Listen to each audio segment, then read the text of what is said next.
Discovery, go and throttle up.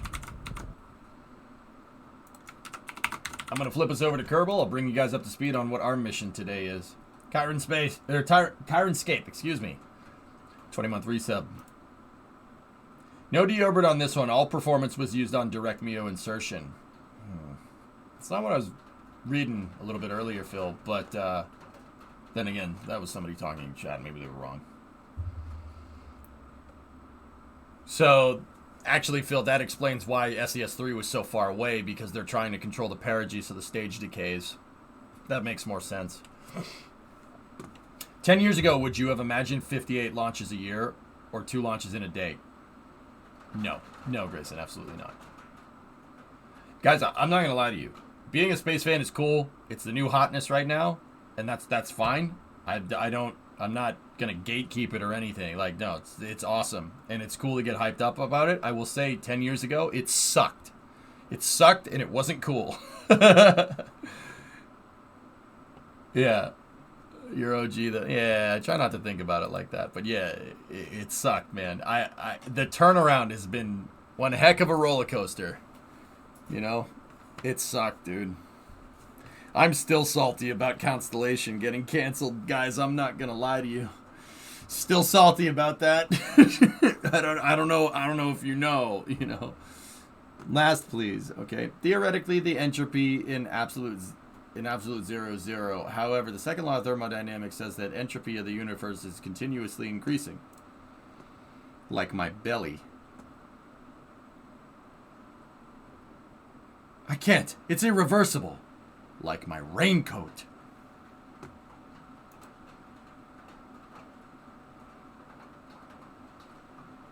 We saved $30 billion. Oh, don't even.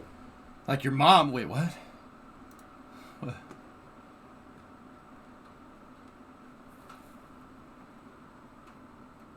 Think 100 flights for a single booster will ever happen? I think the Falcon program will be done before one core gets to 100 flights, Reagan. And that 58 is just SpaceX. That's right. Yeah, I think we were looking on next spaceflight. I think there's been like 100 change launch attempts or something. Here, let's check it real quick while Kerbal's loading up. So if we go into nextspaceflight.com here, go to all launches, right? And then go to this. There's Michael put some really nice stat in here. So 180th orbital launch attempt for 2022. SpaceX's 201st mission, 58th mission of 2022. It's Falcon 9's 192nd mission and the 57th Falcon 9 mission of 2022. 180 launch attempts this year. That's ridiculous. That's just ridiculous. So the nothingness of space is not actually absolutely nothing. Yeah, I know, Chief. I said that. There's stuff up there. There's things up there, but it's more or less nothing.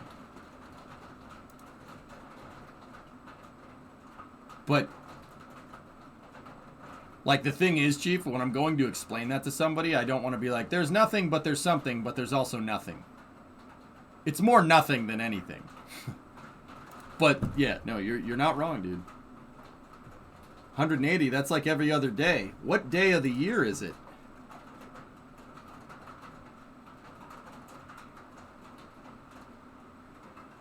Dude, that is almost a launch. That's almost a launch every 2 days. You're right. That is a launch every other day. 365 days, we're up to 180 launches. Holy crap.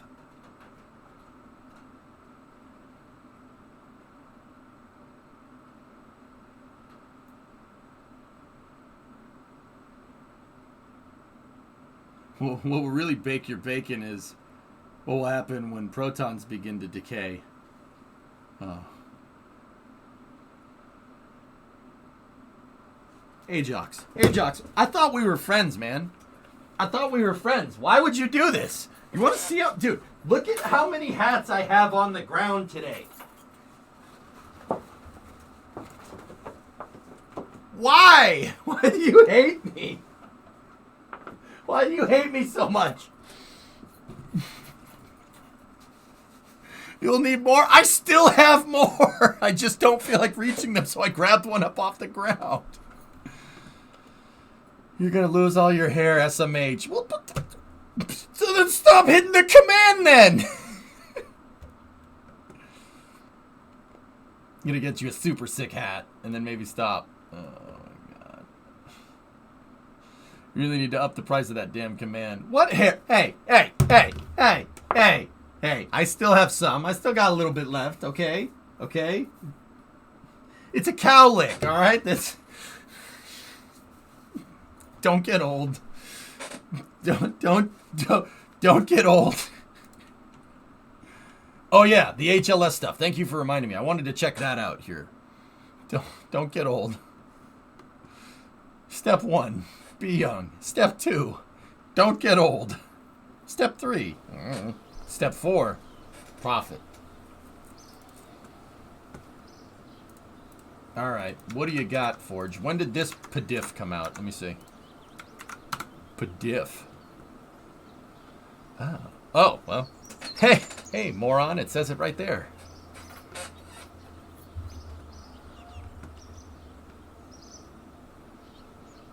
The command should have a timer of 1 hour and 9 minutes.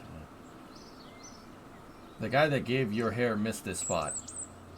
Okay. Forge, what did you want me to see here? What particularly did you want me to see? I think I've seen this PDF before. Why is the top of the moon so flat? Jackal, that's called a cropped image. Slide 3 and 4, alright. Oh, that's gonna be so legit, dude.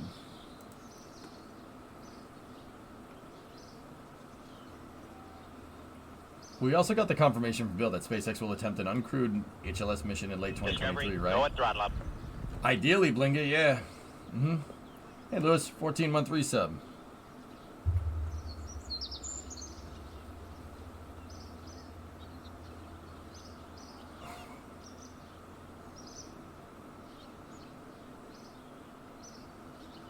It looks like a clicky pen? Yeah. There are actual flat spots on the moon kind of like this. You're looking at one right there, but you're just not looking at it from the right angle. The craters, there are craters that are big enough that actually it gives it a little bit of an oblong shape. Check page 6. They're under what now?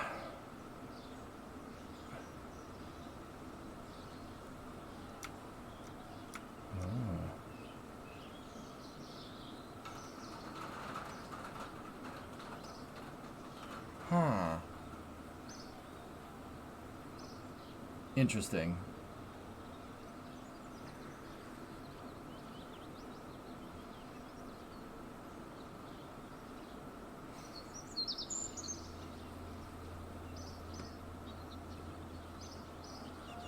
Hey, Jackal, don't you have some homework to do? I appreciate the bird sounds. That's literally Kerbal's background sound, dude. Yeah. Interesting. When SpaceX is finally ready to reveal what they're working on in the background, it's gonna be nuts. I just want to see that, dude. That's gonna be so cool.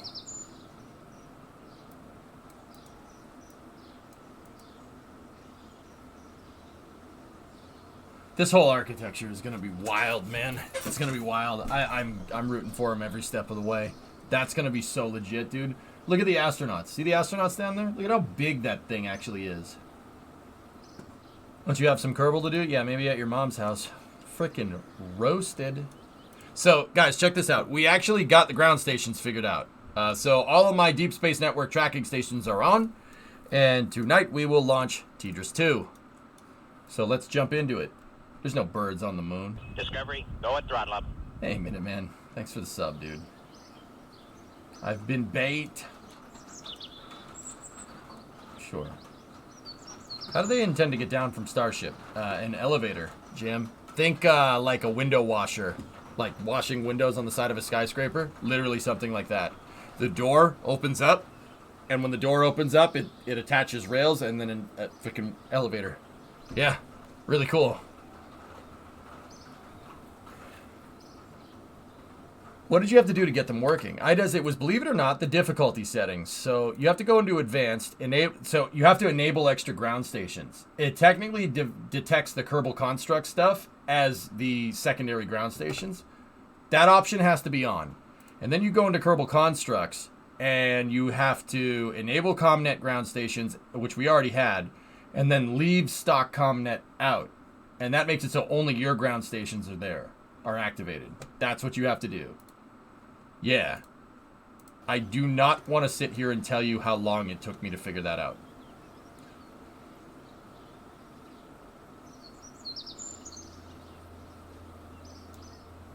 I do not want to sit... Dude, it's embarrassing. It is embarrassing. Like, it's pretty cringe, bro. Yeah, it's pretty cringe. It's pretty cringe. Wait, you figured out how to do the tracking station? Yeah, maybe if you weren't busy acting 12 in my chat, you would have noticed. Whammy. Whammy. I was zoning out. Oh, you don't need to tell me. We know. You were thinking about drawer. Okay.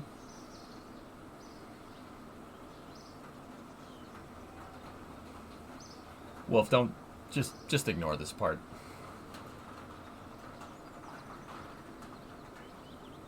Just pretend this part didn't happen. Wolf, could you just do me a favor and just not tell anybody about this? Alright, this is a little weird. Do you think the national team lander should launch on SLS? You know what, RJ? I haven't done a deep enough dive into that to be able to say conclusively. All right, I want to tell people. Thanks, man.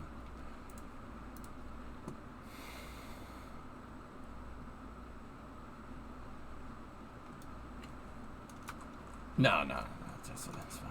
Did you see your stock Orion? I didn't, Hilness, but I do like it. Quite nice. Quite nice, old boy. No, it looks good, man. Yeah, very nice. Yeah, I like it.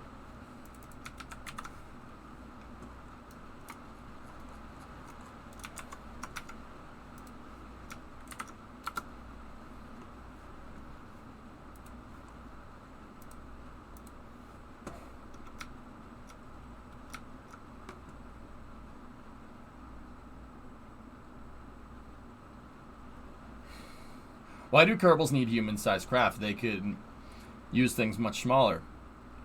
Everything is scaled to Kerbals, Laser Juice. So if I took this shuttle stack and built it in real life, it would be about 2/3 the size of the actual shuttle stack. Look at the dimensions. Kerbals are about 2/3 the size of an average person. Average, they're actually on the lower side of the 2/3 if you really want to know, but they're about 1 meter tall. You know, people are usually 150 to 190 centimeter. So, yeah, you end up getting something that's about 2/3, give or take. But, yep. People obviously have not learned about Big Truckload Bridge yet. Someone who got steroid? Yep, someone got steroid. Okay.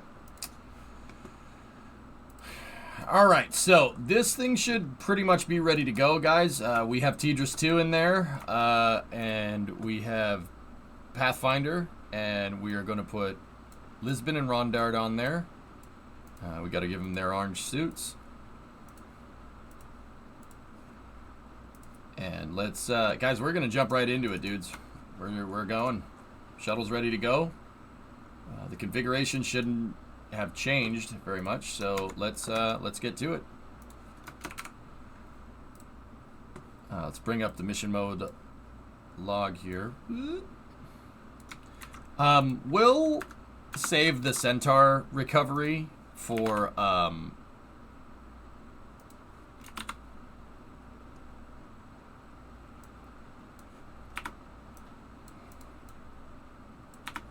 we'll save Centaur recovery for the Tidris 3 mission.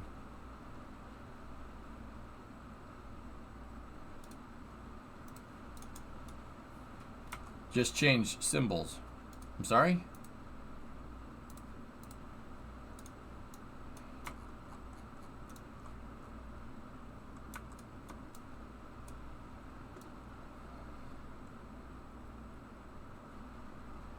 Hashtag to space. What's up, Urban? Lisbon and Rondard. So, Lisbon Kerman is our commander of the mission. And then Rondard Kerman is our pilot. Payload mass is 24 tons. This is the fourth launch. Fourth launch from Complex 1. Fourth flight for Pathfinder. Tidris 2, Puma 2 deployment. Here we go.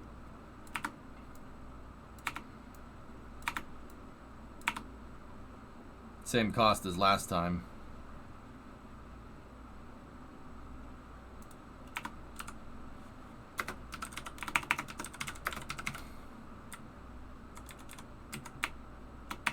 Nope.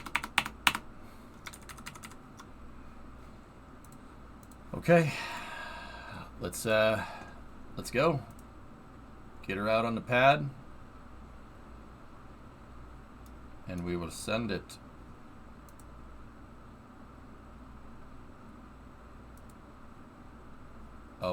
Oh yeah. I've been just keeping track of the funds for fun. So we could just go into the debug menu and edit more funds in. This is technically, I really want it to be sandbox, but I also want the fun of career mode and science mode if we want to. Let's do this.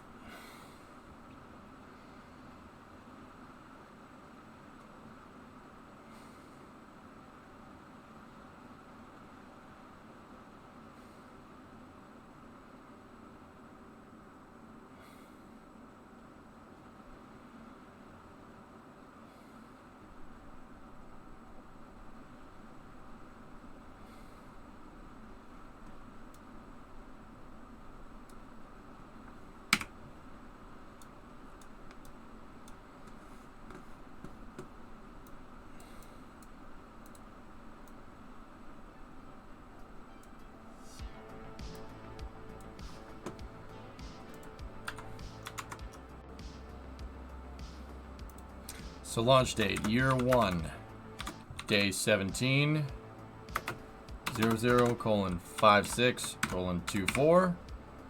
Actually, let's go for 58 on the nose. That should be enough to get this thing ready to go in time. All right. Shadow, you go for launch. I'm go on my end. First thing we'll do, get the arrow window open so we can watch the telemetry here. Would ground polar relay stations help to improve comms?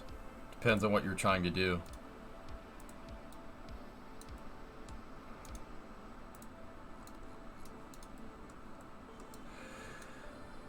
Okay.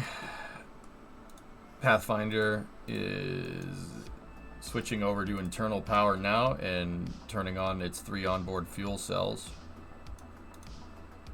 Fuel cells and tanks are good. We got 3 good fuel cells.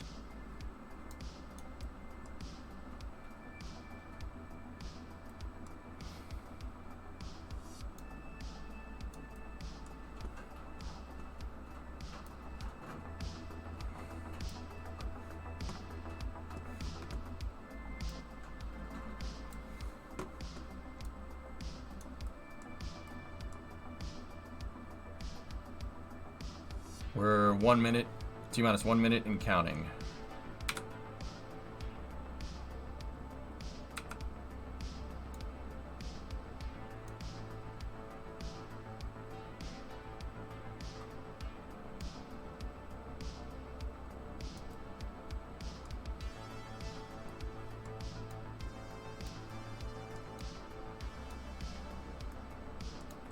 Range is green, chat is green.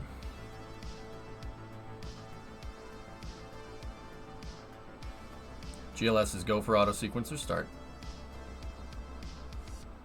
Go for auto sequencer start. The handover from GLS to auto sequencer is complete. Pathfinder is now in control of all vehicle systems.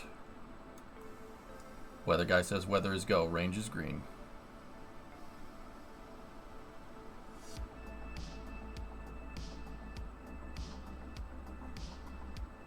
My calculations are correct. When this clock hits 5800, you're gonna see some serious stuff.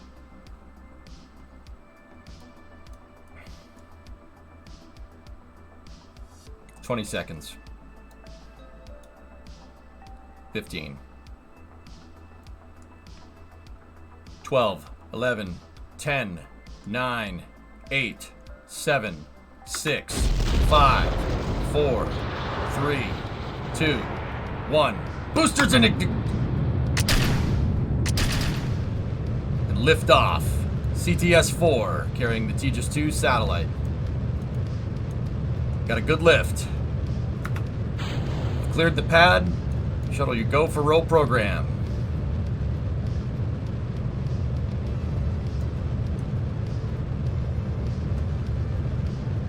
Roll program complete. Roger, roll, Pathfinder.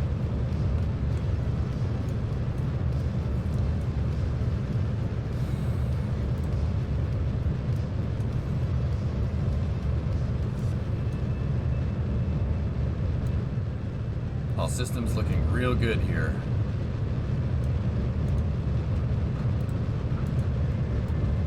TWR is good.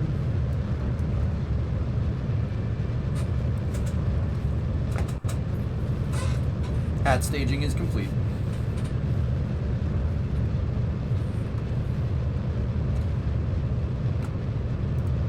Throttling back for maximum dynamic pressure. Shuttle main engines have entered the throttle bucket. Boosters have entered their first tail-off phase out of 2. Here, stand by for the call for maximum dynamic pressure.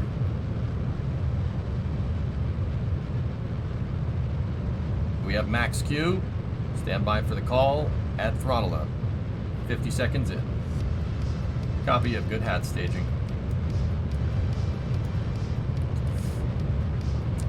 Pathfinder, control go at throttle up. Copy, go throttle up. Rondard Lisbon communicating that the throttle up command was nominal.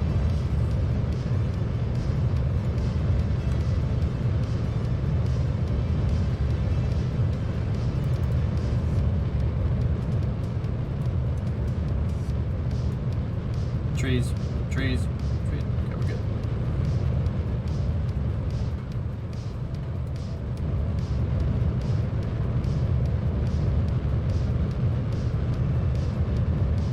Gotta watch that pitch rate.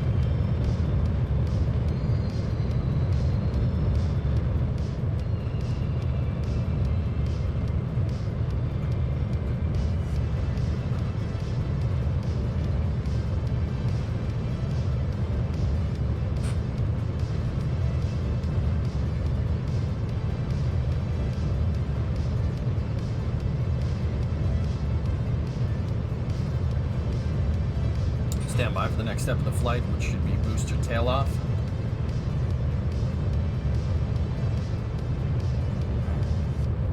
We've gone into the booster tail off phase.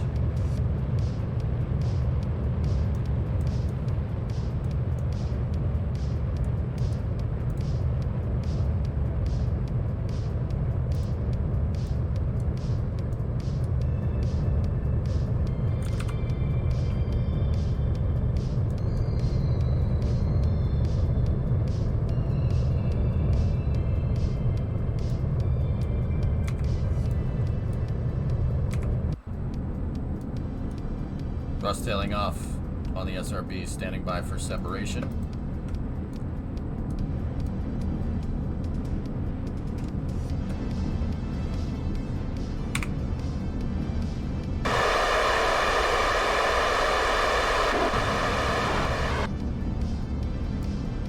Got a good separation on the boosters flight.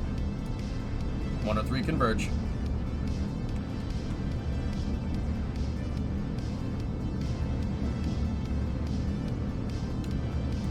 Guidance systems now converging. Pathfinder's onboard computers commanding the main engine nozzles to swivel, aiming the shuttle for its precise target in space for main engine cutoff. Sorry, I'm copying Rob Navia's, but hey, whatever. It works. We could, Hangman, yeah. Thanks, Caden. So if I got this right, now you're flying towards the satellite in orbit.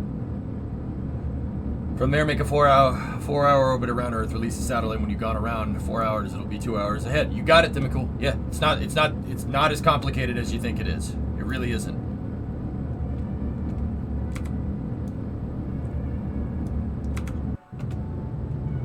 Shuttle your twin-engine TAL.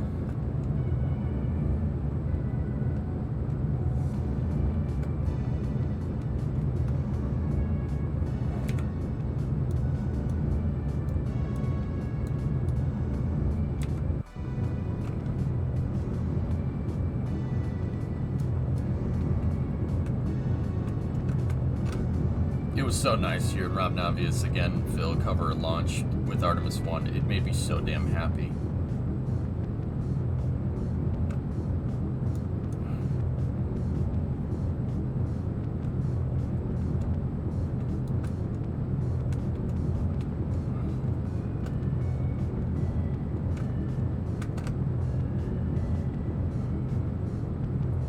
Yeah, a little bit, Beryl.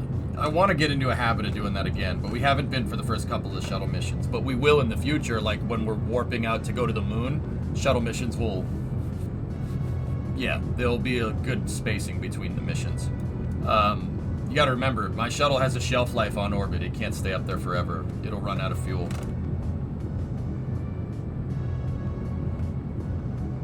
Okay, your single-engine TAL shuttle. Stand by, press for ATO.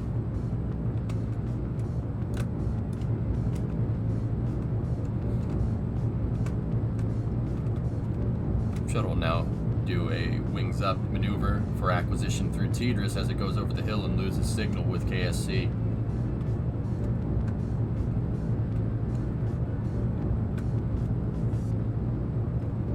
Shuttle press to ATO. Pathfinder copy, press to ATO. I'm calling out the real shuttle abort contingencies in case anybody's wondering. These are the actual abort contingencies. Abort to orbit means get into orbit because you're going to be short because an engine failed in case of an engine failure. So stand by, press for MECO. MECO is the last thing. You make it to the press for MECO, you're pretty much good to go. These abort contingencies are in case you lose an engine. Now don't get me wrong, I'm not going to lose an engine in Kerbal. That doesn't happen. More likely I screw up the orbit that it's flying into like what I just did. Stand by for MECO. I'm doing that on purpose, that's me. I'm trying to get us into the right orbit, but that's okay. 108 by minus 25, we have MECO confirmed. Stand by for main engine shutdown. We have main engine safing and shutdown. Not my best work there, but we'll be okay.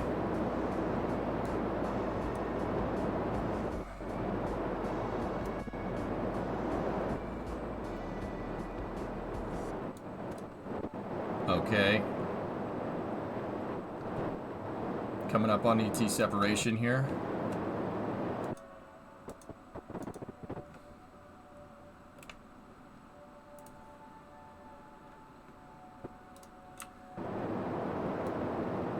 Showing a good ET sep. Shuttle no ohms 1 required. Pathfinder, welcome to space for the 4th time.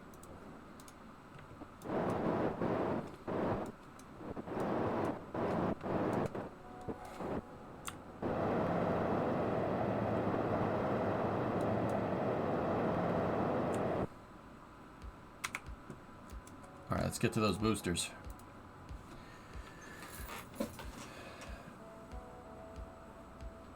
Yeah, passing. And don't get me wrong, if something does freak out, it's just a little bit too late. If something does freak out, we can still call TAL. Like, I'll do a transatlantic crossing with it. That's no problem. Or trans-Kerbanic crossing, or you know what I'm trying to say. The other booster just got out of render range, guys. That's a shame.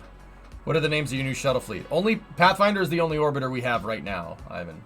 The next one I'm probably going to call Explorer. I'm going to basically revitalizing the names from my original shuttle program. So I think my original shuttle program was Pathfinder, Voyager, Explorer, And I forget what the last one is. Brands Burbanik. Brand Mavanzik. Okay, we got a good drogue. We lost comms. How did we lose comms? We don't have a LOS. We have lost a signal in the booster. Headphone users. Headphone users. Headphone users. This gets loud. Kerbal overdrives the sound when stuff hits the water. You got 5 seconds.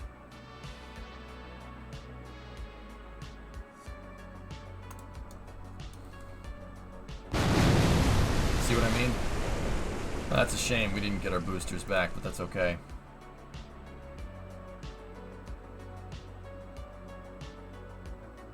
It wasn't that bad. Sometimes it's bad, Wolf, and other times it's not, you know? I don't really... People tend to not come back to your stream, dude.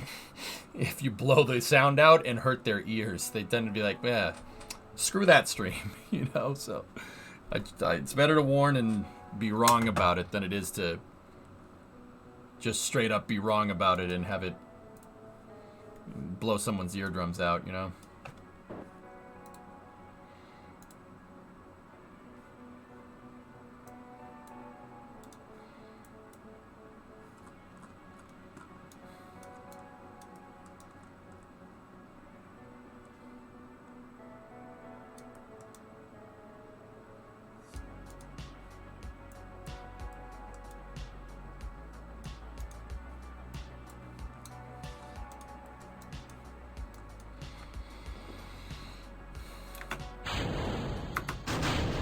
Orbiter maneuvering system is online.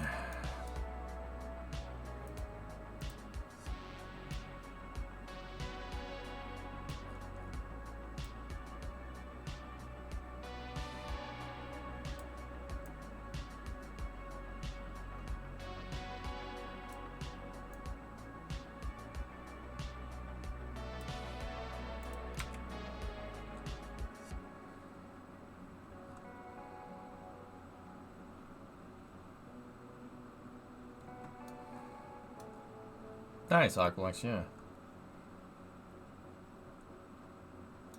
It does seem milder than it used to be, yeah. Yeah, Hangman, I think that's what happens. A comms relay ship. Once we get a second TDRS, or once we get the 3 tracking data satellites up, Chief, I don't think it's going to be a problem anymore. If it is, then I'll consider it, you know?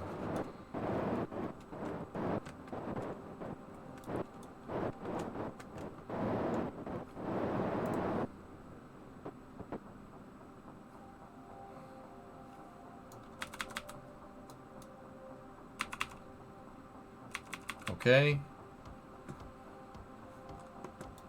Shuttle. Go for ohms 1.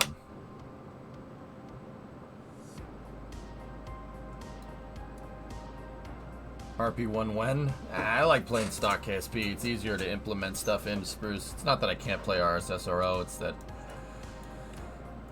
it's just easier to get stuff done with this. I might play it one of these days, dude. I don't know. Communications relay hydroplane, would it work? Yeah, sure, Chief. But, you know, dude, what I'm really trying to do is not get hung up too much with the ground missions. That's what I've been doing for the last 5 years, and then everyone gave me crap about it. I want to do more space. This save should be like 90% space and like 10% stuff on the ground. I thought you didn't like relays on orbit, but I guess ground bases weren't enough.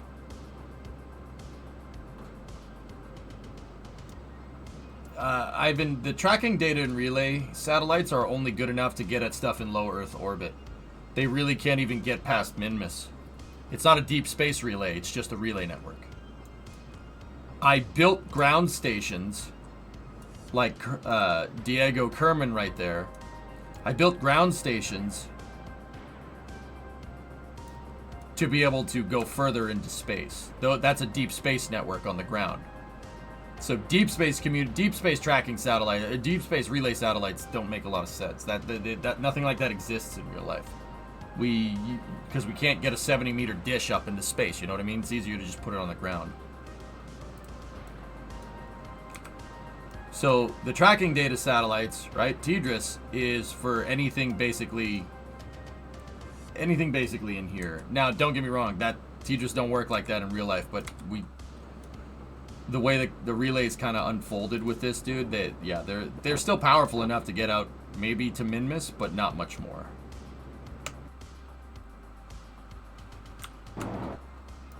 Okay.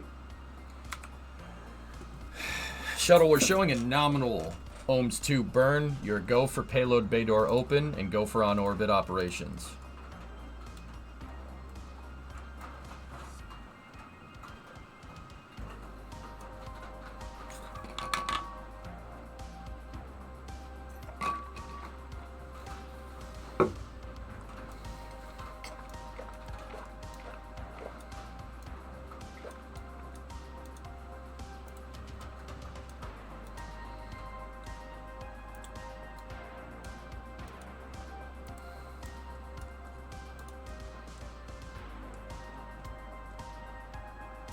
Isn't the James Webb Space Telescope mirror a big dish?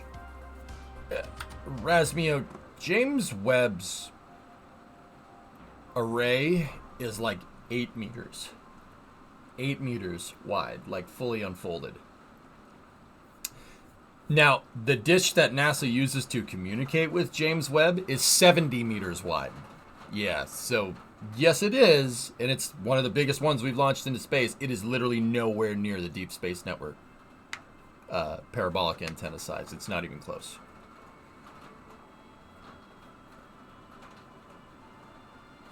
We should make more Aqualex. It'd be a shame to let all that knowledge go to waste.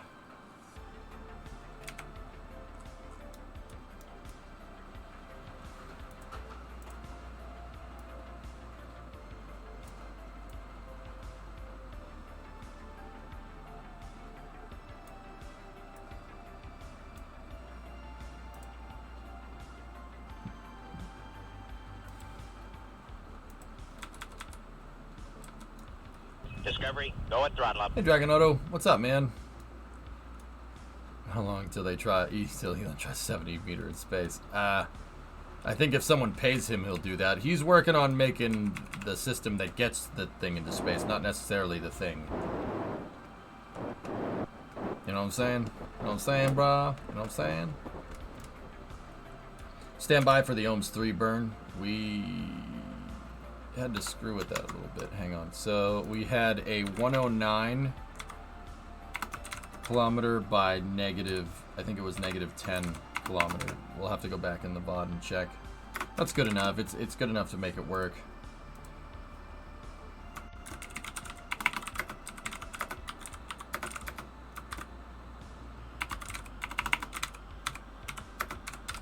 Booster was lost due to comm blackout. Save.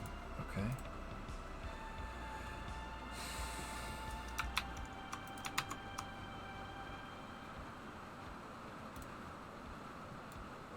If it was minus 25, all right. I'll put that in there.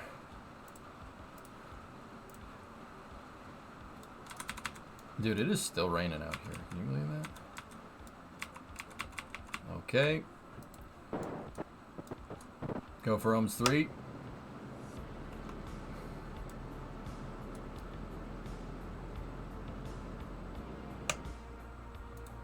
Okay, we're in a nominal deployment orbit.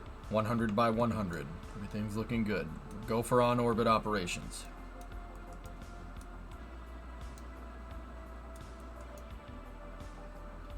Imagine getting this data from that internet telemetry system that Predominant's working on. Oh, yeah. He hasn't been around because he's been busy, but we're going to get that sucker working eventually, Aqualex.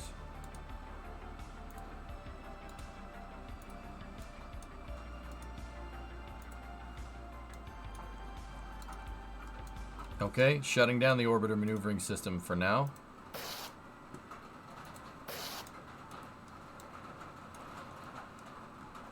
Pretty much, Ivan, yeah. Manipulator positioning system will be moved out of the way for good payload deploy.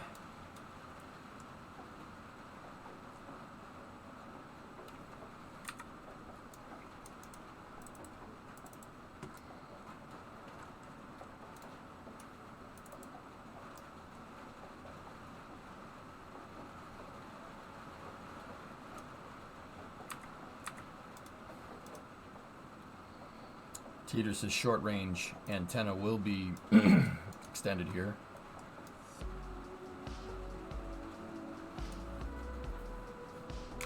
We have acquisition of signal through the Kerbal ground station.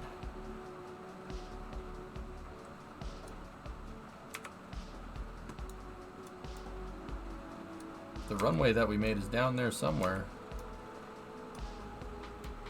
I think Kerbal is like right there. I think that's where we ended up making it. Yeah. No, Kerbal is right where my mouse cursor is. It's right there. We put a runway and a base down there.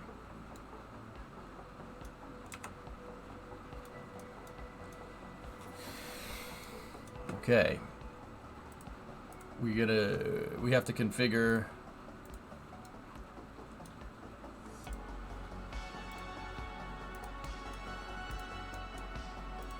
the passive or active latching system here. Active latch system is configured.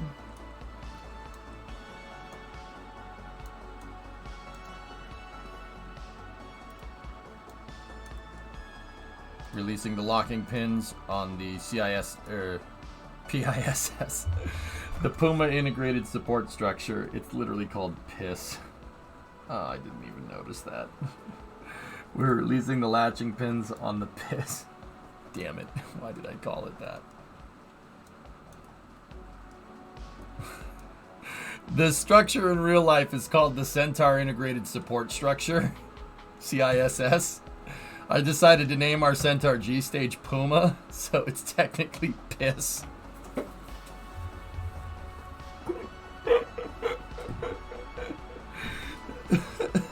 PISS connected to the Cheetah Puma. How did this happen? Abort because you have to rename it. We have to rotate the PISS into position. Releasing the latches. I can't even. It's so. What the frick? What the hell's wrong? What the hell's wrong with me?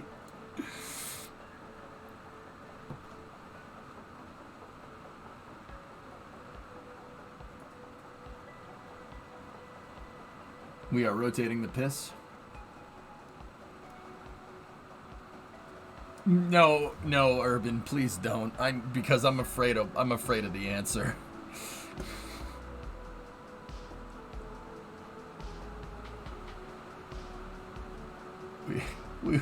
We're not releasing the PISS. We're releasing the Puma. Okay, we're taking the PISS back down with us.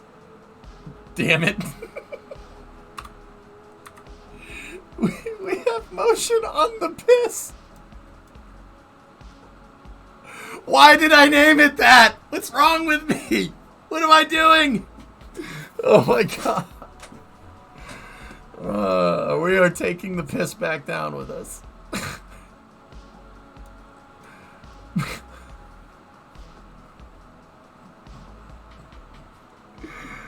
Oh my god. Alright, it's fine. This is fine. Enable the separation device. We are go for Puma deploy. Alright. You're go for Puma deploy.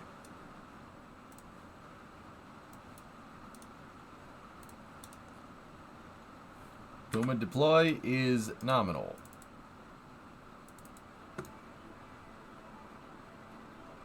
Abracadabra, Holmes. Later.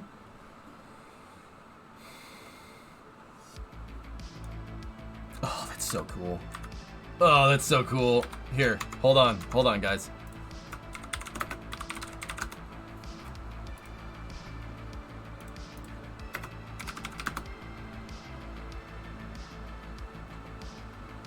What do you think? Did we nail it? Looks pretty right to me. I'm gonna do it on the last mission, Hillness. I didn't modify that Centaur Puma.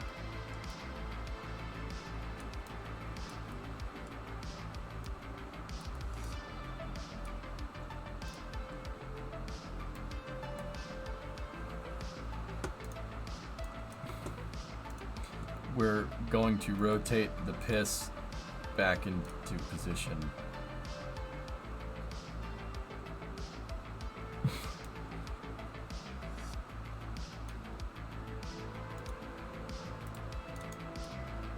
Now what we're gonna do is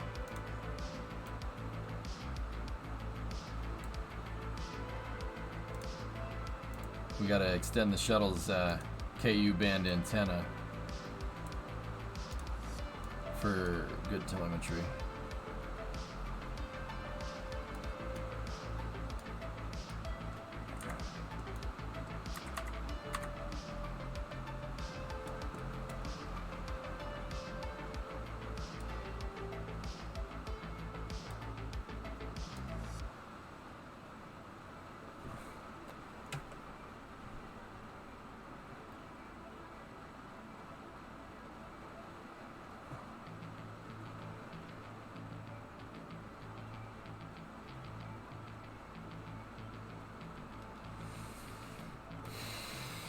Shuttle's KU band antenna is deployed.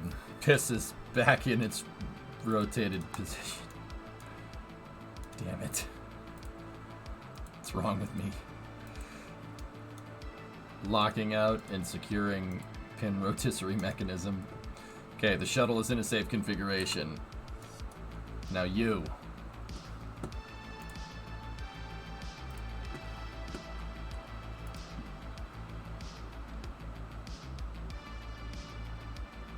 I'm not clicking on that, Jackal. Yeah. We've still... Stop it. Just... Okay. Okay. Alright.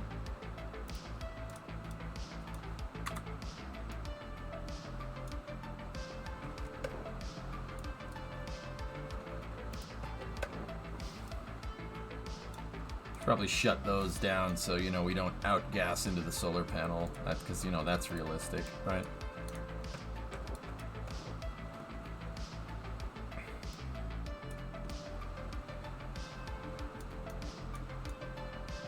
Oh, hi, Shuttle. What's new with you? Discovery, go at throttle. How's your shuttle life? 26 from Spiffy. Thanks, man.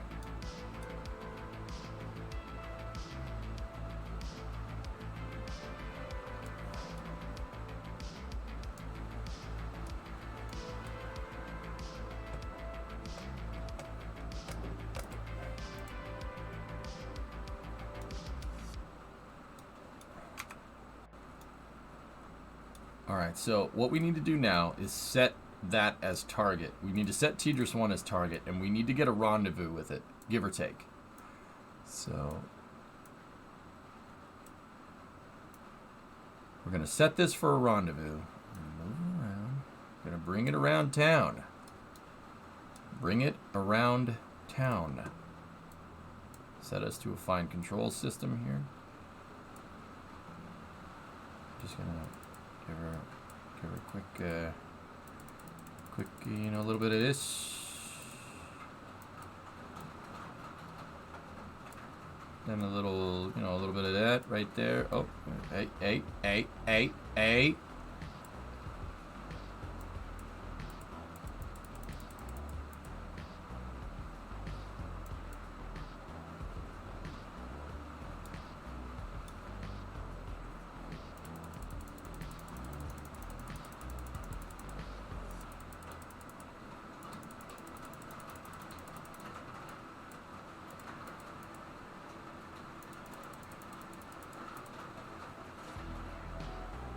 We really need to dial in this. It's important that this trajectory is right.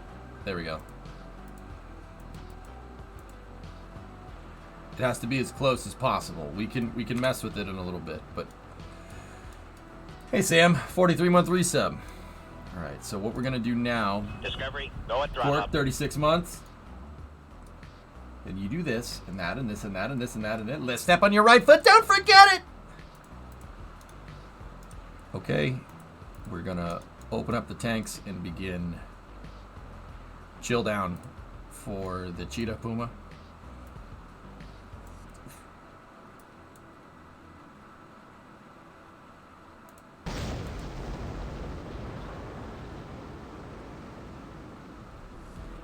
How do you get your VTOL helicopter blades to generate or left lift to take off? I cranked my blades up to maximum RPM and nothing happens. And my aircraft is way smaller and lighter.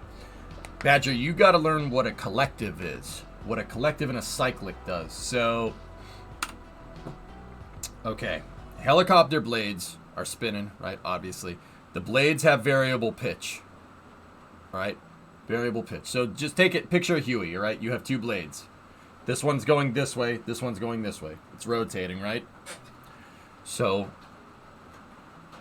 all those blades are connected in on a rotor on a rotor drive, obviously, but that rotor drive is connected to what's called a swash plate. The swash plate is what the helicopter, your left and right hand controls on a helicopter are connected into, okay?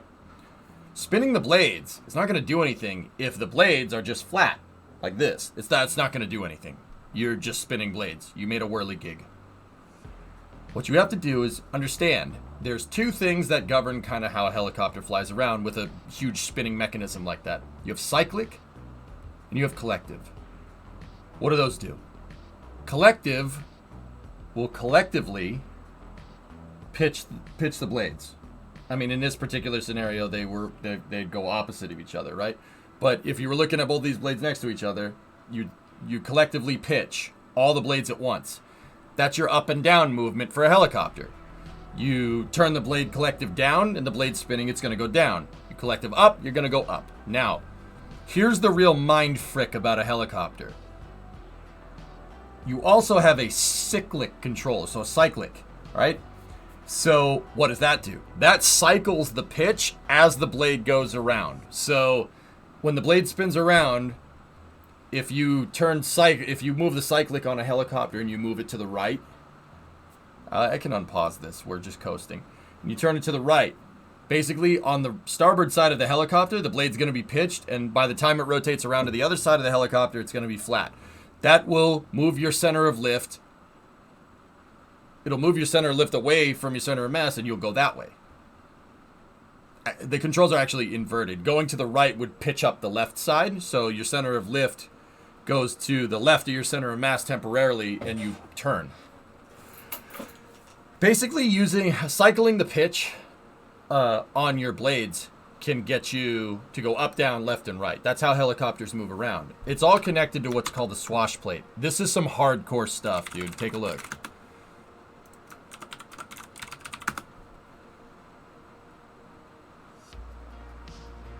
So take a look at this. This is a video posted by Pavel Rudakov here. I'll give you guys the link, but watch. Yeah, helicopters are a mind frick, dude. Watch this. So that's the plate down there, and that's what the control surfaces are mounted here. They're mounted there and there. So you have two hydraulics that are attached to these lever arms, okay? So watch what happens. So right there, that collectively increases the pitch on your blades. And you'll cut into the air more, but you got to be careful. When you cut into the air like that, your blade RPM is going to go in the toilet. Because your blades, while making more lift, drag is a function of lift. Or a byproduct of lift. That happens, right? So your RPM will go in the toilet. Unless you have a motor that's powerful enough. So what's going to happen here? Your helicopter, if you're not making enough blade torque, you're not making enough RPMs, you'll collectively pitch and your helicopter will go up, and then it'll promptly slam right back into the ground. I cannot tell you how many times I had that happen because I didn't understand how a helicopter worked in Kerbal. So that's cyclic pitch right there.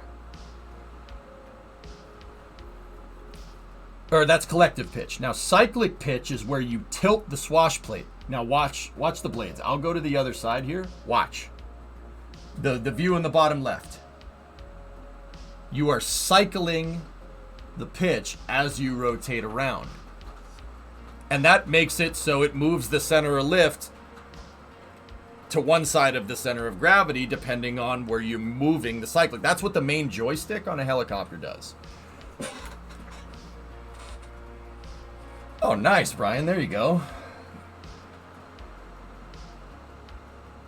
Yeah. Does the retreating blade lose lift? Absolutely, Dead Meat. It absolutely does. The phenomenon you're talking about is called retreating blade stall. That's why if you have a helicopter that's just going forward with your collective pulled up and you're just going like this, if you don't compensate with the cyclic for the retreating blade stall to pitch the blade as it's coming around, pitch the retreating blade as it's coming around, helicopters will just do this. It'll naturally want to do a corkscrew. Partly due to gyroscopic precession, but partly due to retreating blade stall as well. Helicopters are literally just on the verge of working. Anything goes wrong with that thing, with the swash plate, cycling, anything like that, deleted. You know, like, there's a reason why helicopters have something called a Jesus nut, because if it fails, well, you're gonna meet Jesus really quick. You know what I mean? Instead of helicopter blades, can you swap those for jet engines? What? What do you mean, T-Man? Oh, I've heard of that. That's the reason they can't do fighter jet speeds. That's correct. They can't do fighter jet speeds because when helicopter blades break the speed of sound, physics gets angry. Yeah, let's just leave it at that. Physics gets angry. So you're telling me stalling of the retreating blade is called retreating blade stall? Yeah, Hellbor, it's because engineers are not good at dealing with customers. Is that the S61 Aqualux? That's a great video. Yeah, it is. Dude, I anticipated it. You're talking about this guy right here. This is a really good one too. This is from Karen Kinnable here. Check that out. Look at that. Is that wild or what? Now in Kerbal, you don't need to do this. All you need to do in Kerbal is right click on a blade and hit, because the blades work like control surfaces.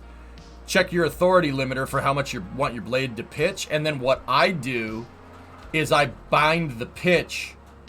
I bind collective to a cal controller, and then I bind the cal controller to throttle.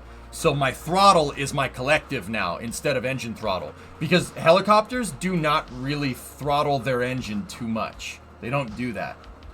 The engine has one setting. Max power. Now don't get me wrong. It's not maximum power. It's like 90% power. So in case the helicopter needs to lift something heavy, they can crank the blade RPM up to be able to lift something. You never want the engine just maxing out. But helicopters do... You're not controlling the engine with like a throttle quadrant. It's just flip the engine on because it's a gas turbine. It works much more like an APU on a like a 737 or something. Hey Tipsy, 41 months. I remember when you tried to build this in Kerbal. Yard, you want to know what's nuts? Somebody actually did. Raid, RADE16, a viewer in chat, actually made a Kraken Tech swash blade, and it blew my freaking mind. I couldn't get it to work because the reason why I couldn't get it to work is because I didn't know enough about how you need to make a balancing mechanism. I could probably do it nowadays, and I could especially do it with hybrid tech, but there's no need to. There's no need to make a swash plate. Why would I do that? The blades have a pitch option already in. You just bind the pitch, bind the pitch to a cal controller, bind the cal controller to throttle, and you have a collective. And then just turn on pitch and yaw, or pitch and roll on the control surfaces, and then that'll give you your cyclic. Easy peasy. I don't set torque to throttle chillin' on my helicopters like the K92. On the helicopters, Shuttle still over there? Yeah. On the K92, I use H and N. H and N for the helicopter blade power, and I and K for my jet power. I have individual throttle inputs. My throttle, this throttle right here, let me just make sure the engine is in a safe config. It is. This throttle right here, that's bound to collective, so I can control in real time. Because you need to be able to control collective in real time, just like you need to on a helicopter. If you don't, and you try to like bind it to a key, you're gonna be flying into the ground, and then the ground's gonna come up real quick.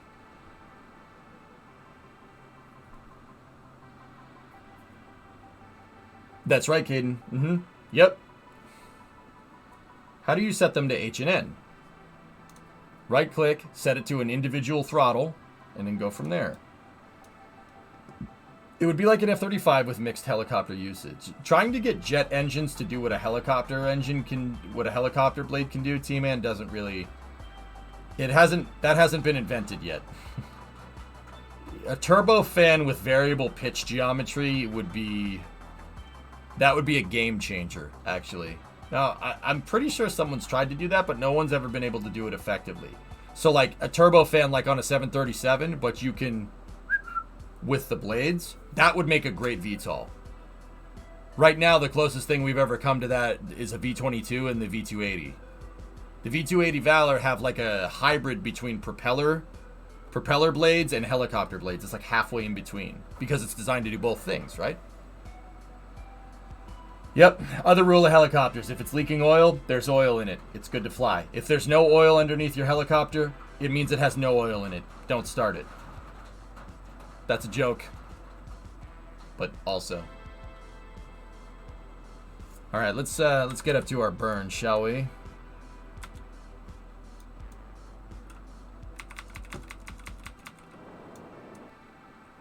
We gotta get that rendezvous correct. Go and throttle up. How long are we doing KSP tonight? Until this mission's good, Karmas. So let's go.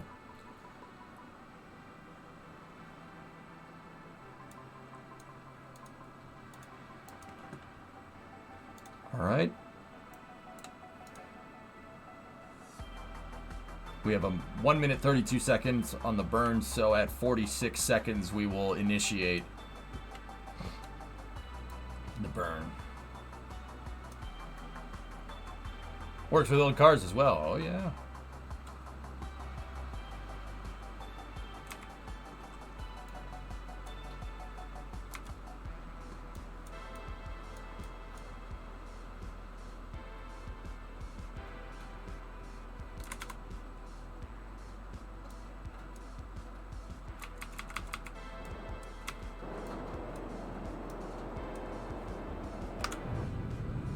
We have good ignition on the Puma upper stage. Cheetah engine is performing nominal.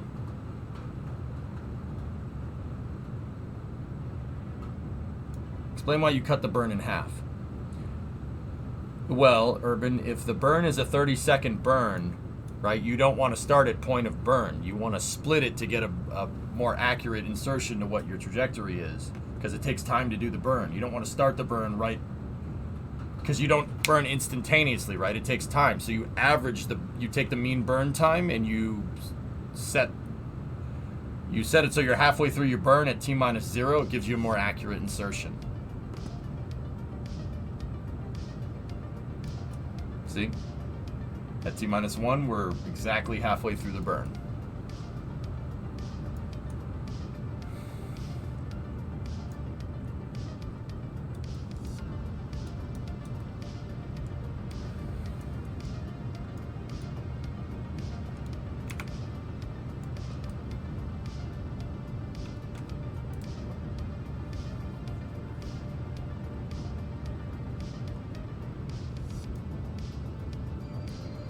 Yeah, demo, that'd be nice.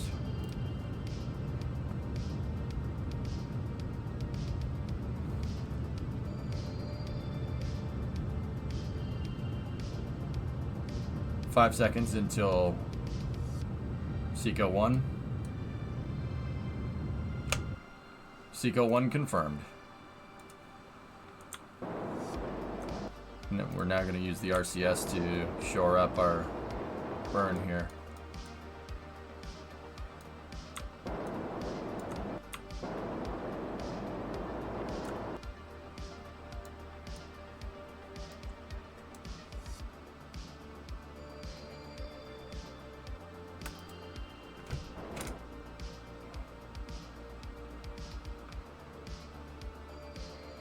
Yeah, Brian, coaxial is insane. The Chinook still is the GOAT in my mind, dude.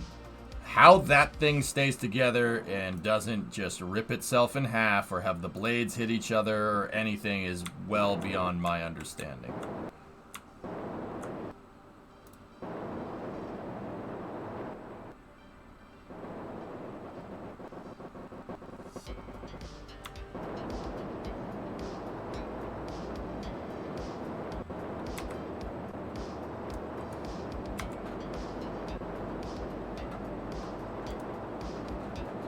Just making some corrections with the RCS here.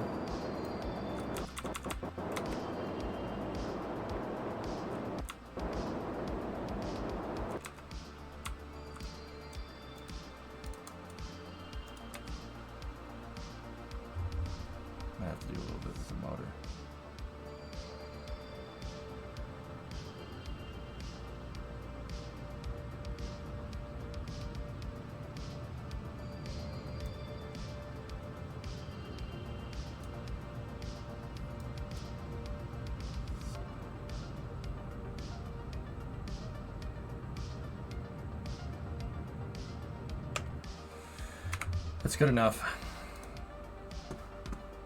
I found a couple of variable pitch fan patents. Oh, cool. Neat.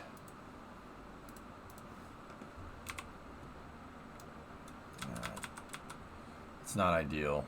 I really wish we had more time to do course corrections, but it's okay. We got to get this rendezvous as much as possible. We can use the Puma to do it. Puma can restart a bunch of times. It's not too big of a deal. Do orbits always spin in the same direction that the Earth turns? No. You can get an orbit that moves opposite the rotation. Cool. It's called a retrograde burn. Yeah, absolutely. You can make it. You can make it go in the opposite direction. Technically, go in any direction you want. But the thing to understand is that because the Earth is spinning in the way that it's spinning, if you go into what's called a prograde orbit or a posigrade orbit as opposed to a retrograde orbit, right? The thing to understand with that is, because the Earth is spinning and you launched from in the direction of rotation, you get a free velocity gain imparted on your vehicle. On Earth, it's about 500 meters a second, and the closer you are to the equator, because the Earth bulges at the center, the more free delta V you get. So, literally, a rocket that's launching from the equator takes less delta V to get into orbit than a rocket launching from, like, the Cape. If the rockets have the same amount of delta V and you launched one from the Cape, it would have 500 meters a second more delta V than the other one, which is absurd. That's ridiculous. It's a huge velocity gain. Actually, from the Cape, it's like 300 meters a second delta V, so it's about a 200 meters a second delta V differential there. One of my professors next semester was a Huey pilot in Vietnam. I'm pretty pumped about that. That's cool, man.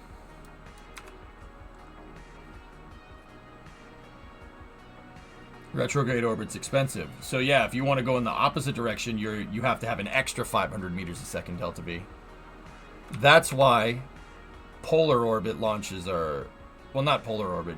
Retrograde really doesn't make a difference. But for doing like polar orbits, right? You want to launch from up here for a similar reason.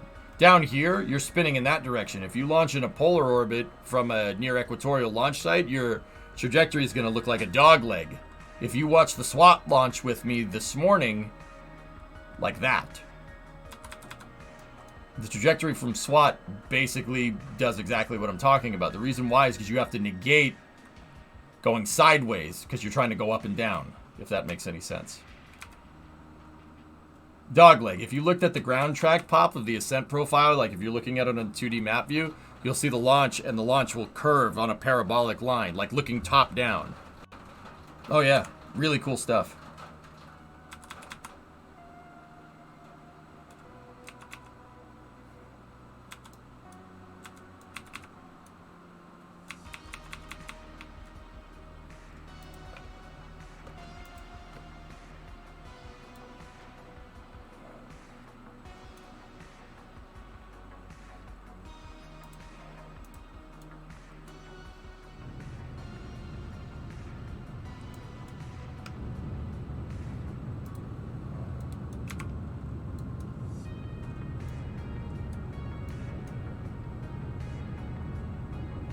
So that was a kind of a bad insertion on my part, but we have more than enough delta V to compensate with the Puma here.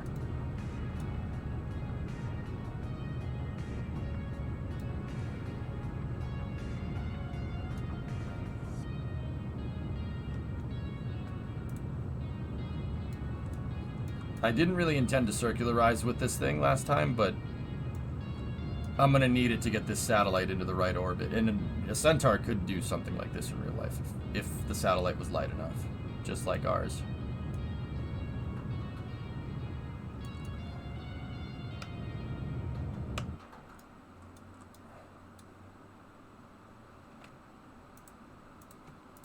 Okay, we're going to move this. This is, like I said, this is really kind of a sloppy way of doing this, but it's okay.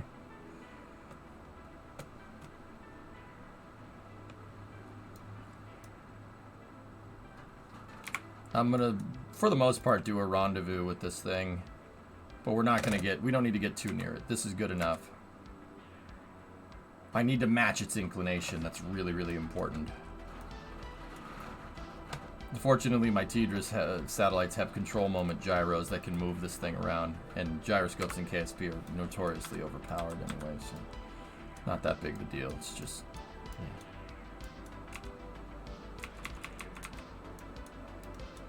Where are ya? There you are.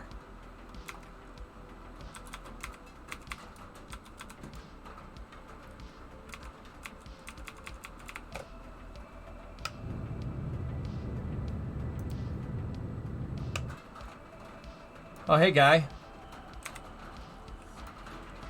So there's 0 reasons to do retrograde orbit? Nope. I fell asleep. How'd the launch go? We're here.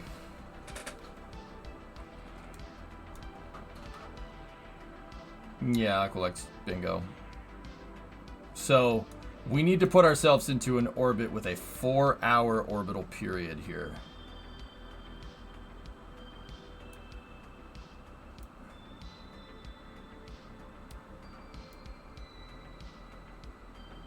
So see orbital period right there?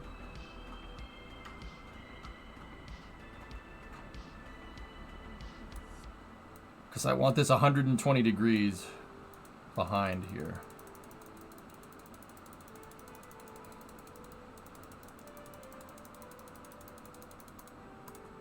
Actually,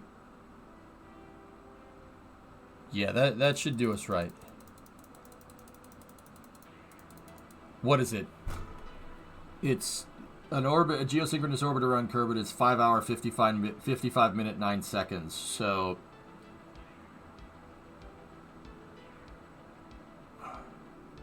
yeah, okay. I'm ready to start practice. Practice will be short, 20 minutes, just waiting on everybody else. Max, I'm coming in at quali. So yeah, send it, dude. Did you figure out the ground station thing? Yeah, it was just some of the difficulty settings grab, but yeah, we got it.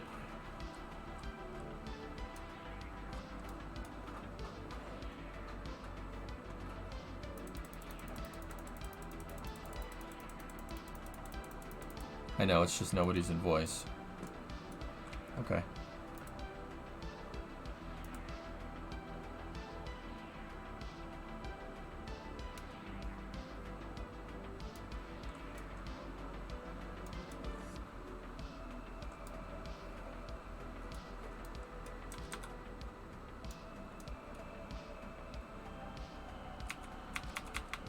Okay, so let's do this. Gotta do a slight retro burn.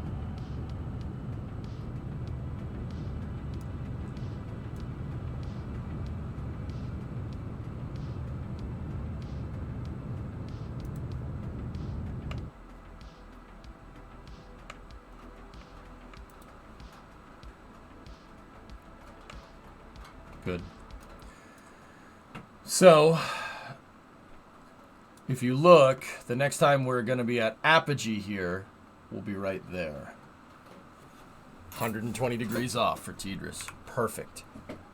Okay.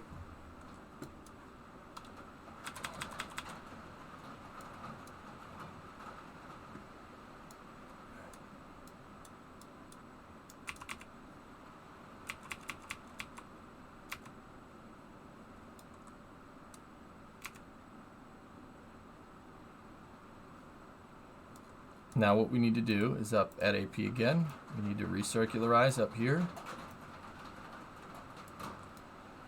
And we will be exactly 120 degrees off. That's what I'm looking for right there. 120 degrees ahead of Tidris 1. Excellent. 170 meters second delta V. Looking good. Okay, guys, we are go to deploy this thing. Monoprop thrusters are out there. Cool.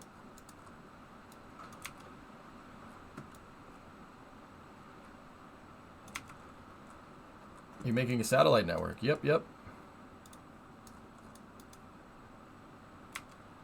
Okay, we are go for Tidris 2 deploy. Stand by.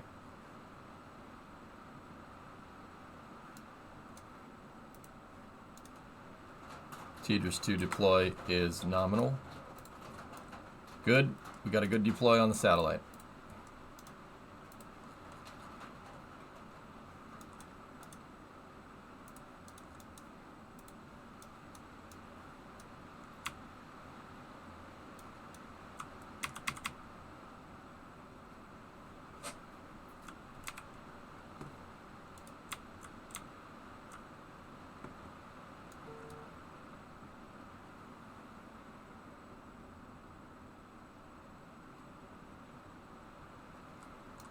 Hey Max, can you shoot Rocket Guy a message? Because he wants to get set up for tonight.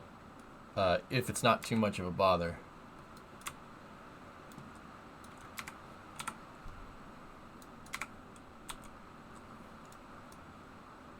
Hey, Striker, what's going on? Okay, we got a good deploy.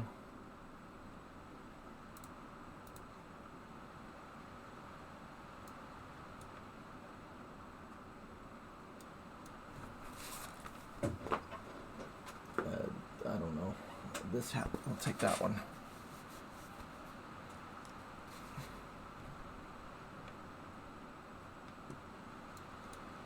We have the Delta V to bring it back down, and that's what we're gonna do here.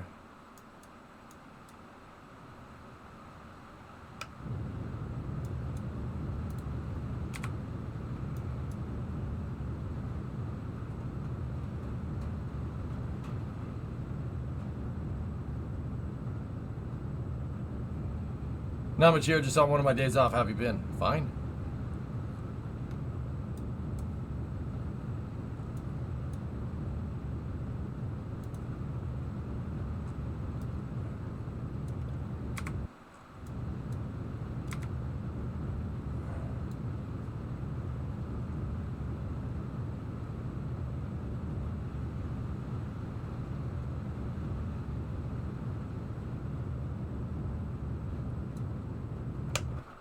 Okay, Puma disposal burn is good.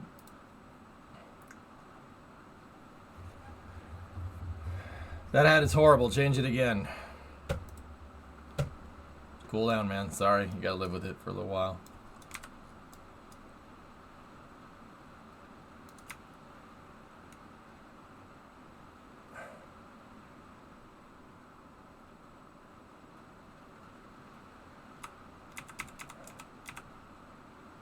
Okay.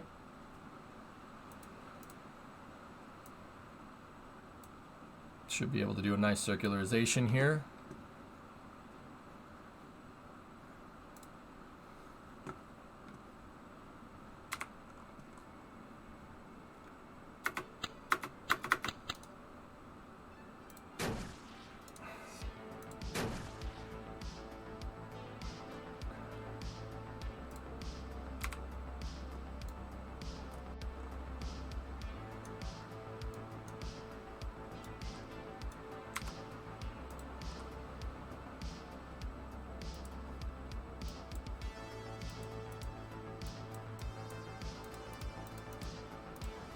Okay.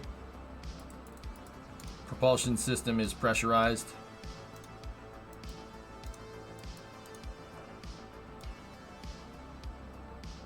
Let's do this. Let's burn. Want to turn up the heat. Naturally. Slamming. Are you an Avatar fanboy? No, not at all. Snickers, I was rooting for the bad guy the entire... When I first watched Avatar, I was rooting for the bad guy the entire time. I hated the main characters. It was so linear and so just... Special effects were great though, but yeah. It was such a predictable story. It was like... It reminded me of watching Return of the Jedi again, and I'm like, yep. I hope the antagonist just kills everyone.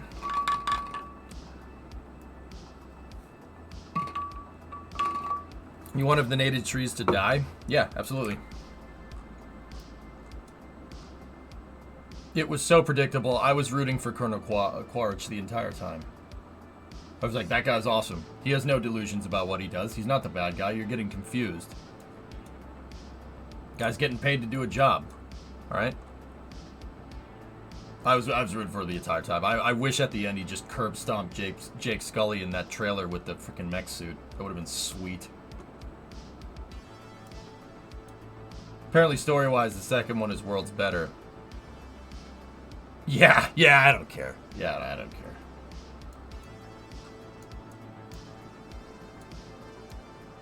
You're a savage? It's a movie, man. I want to be entertained from my movies. What do you want? Discovery, go and throttle up. Tier 261 from Stryker. Don't get me wrong, guys. It's a movie. It's not a reflection about how I look at things in real life. Massacring indigenous people is probably not a good thing. We probably shouldn't do that. You know what I'm saying? It's a movie. I want to be entertained for my movie.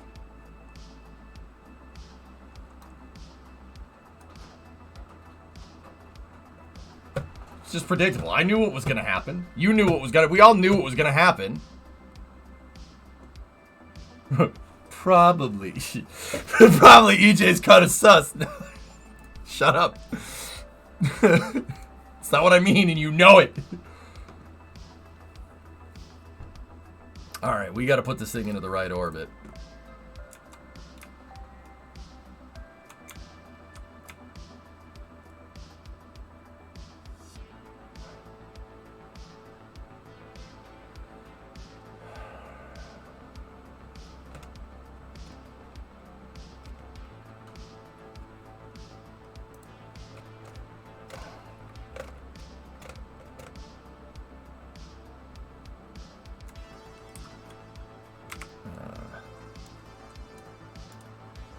Let me get these thrusters on a little bit. We got to do some course corrections. Just hope it doesn't break the solar panels.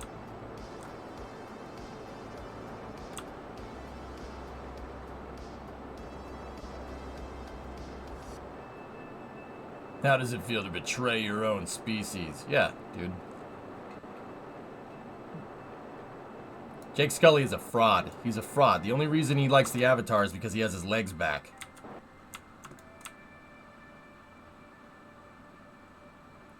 Oh, yeah, you learn how to live with the indigenous. It's Dances with Wolves in space, bro. Gross.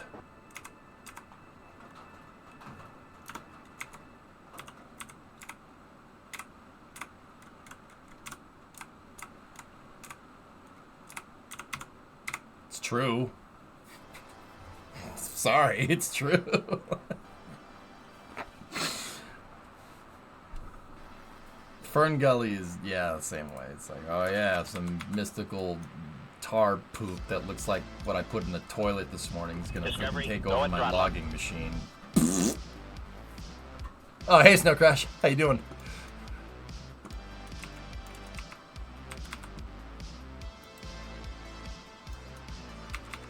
Sorry, guys. The Pooh sings good songs, though. Yeah, okay, that's fair.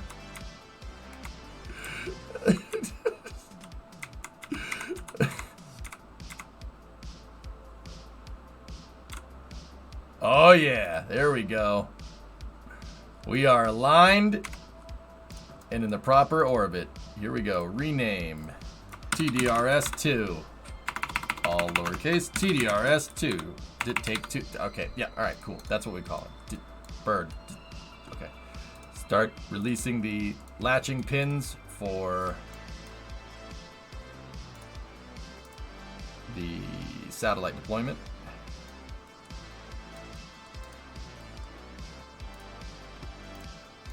So Circulate, the game doesn't even know what the PE is. It's called, yeah, zero eccentricity.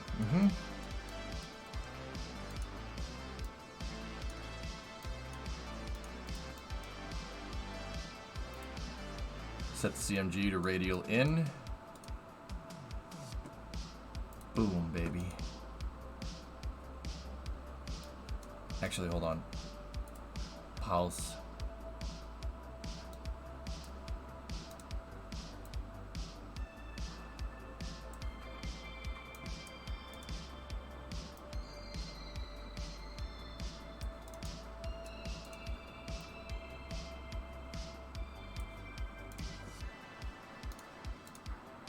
Play. Yes. Yes. There we go. Oh, yeah.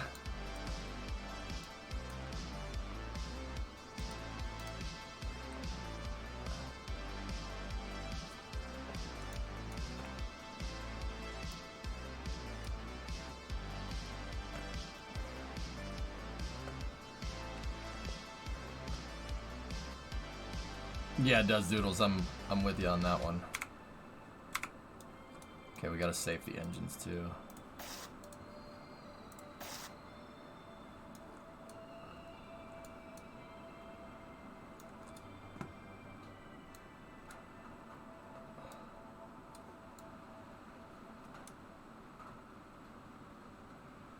We have successful deploy of Tidris 2. Shutting down the deployment sequencer, locking the pins into position.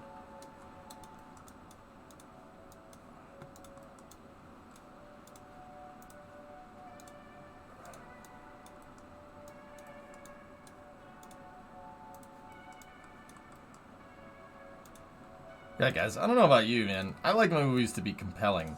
Like I said, it's like watching Return of the Jedi again. That movie sucked. The special effects were great, though. It was 10 out of 10. Really, really cool. My favorite part was the space shuttle, the SSTO, the Valkyrie. Yeah, that was the best part. That was the best part of the whole movie. I think I could write a story about just flying the Valkyrie around and make a more compelling story than Avatar.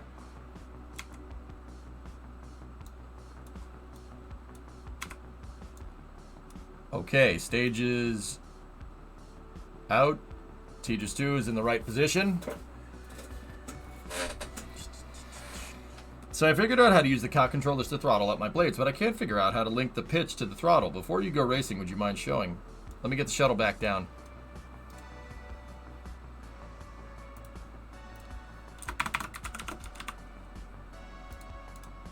Okay. We're going to move the arm back into the stowed position.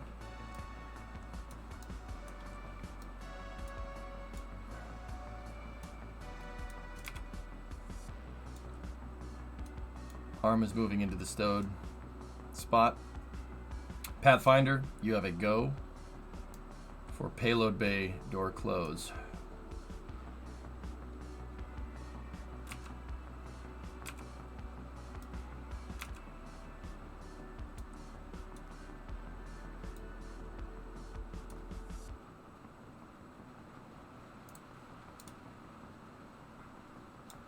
Wait, open. Sorry. I forgot to retract the S-band again. Or the KU band antenna.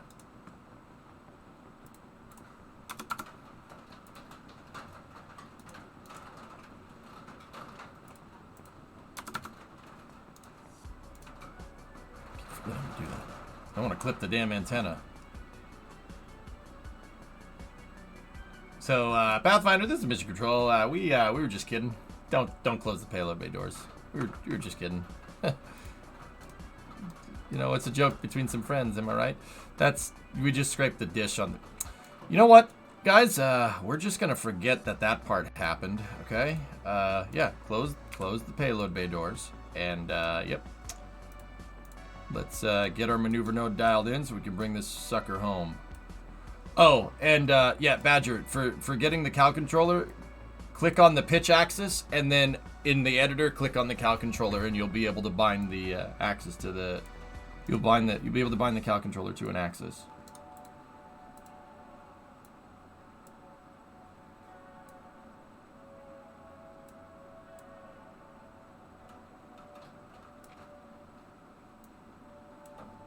Okay.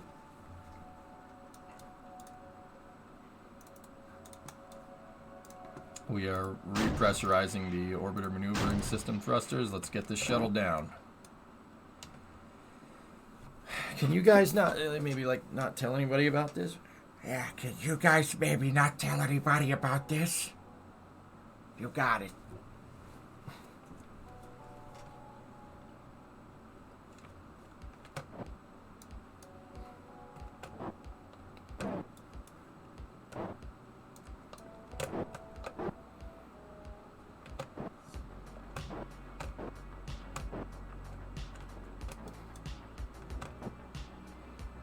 Okay, nipples. You got the wrong apartment again, man. Oh, sorry, nipples. I agree. Cortex, underrated movie. How about Ozzy at the end? Freaking Ozman cometh at the end. You can do it, Ozzy! Bite his freaking head off! No, no, no! It's my favorite part. Rotor. First mission, we didn't see the doors closed with the antenna still out. Second mission, we didn't see the antenna scrape the side. Yeah, you know, hey, we're working the kinks out. We're working the kinks out, bud.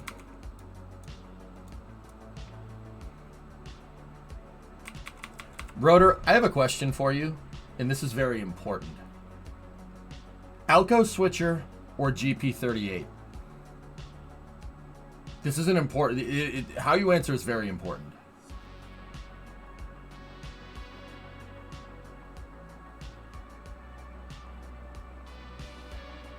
Oh, no! No! Havix! No! Alco switcher. Thank you, Blue. Thank you.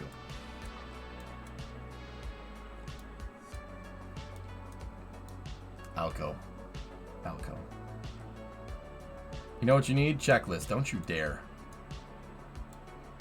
Okay. Pathfinder, you are go for deorbit burn.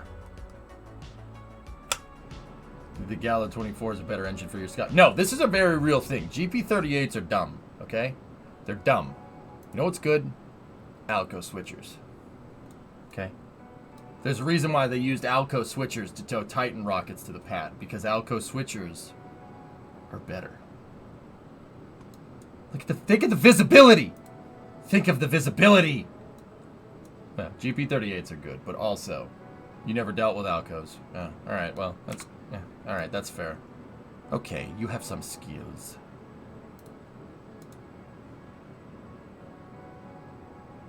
They were EMD SW7s, not Alcos.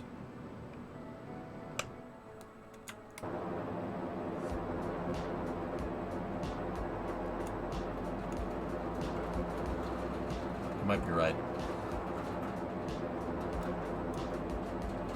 I burned too much thinking about that question.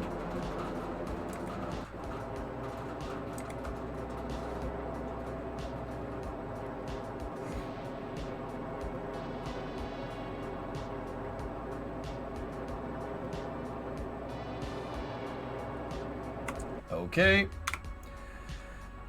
Shutting down the orbiter maneuvering engines. Gonna reorient the shuttle for re-entry.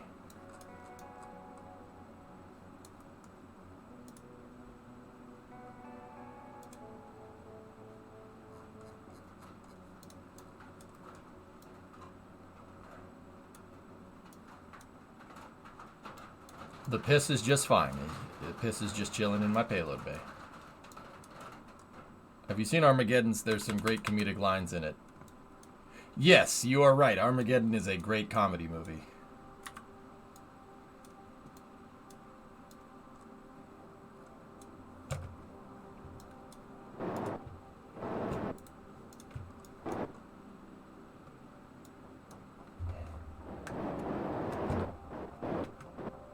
Now, if you said EMDF7 or GP7, dude, Alco switchers are the best, okay?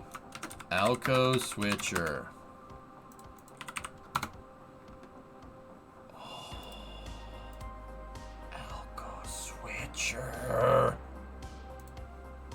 Alco switcher. Look at all the visibility. Look at all the windows. Look at that. Look at that. It's choice. Okay.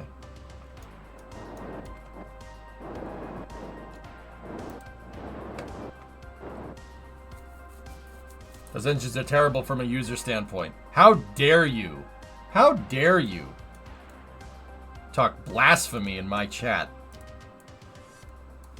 Next thing, Tipsy, you're going to tell me you're a Pens fan. GP38 is better. Bunch of heathens in this chat. Baldwin? Baldwin? Oh, God. No, don't, no. Stars fan, actually? Oh, that... Yeah. No, never mind. That's not worse. Blueland, that's worse.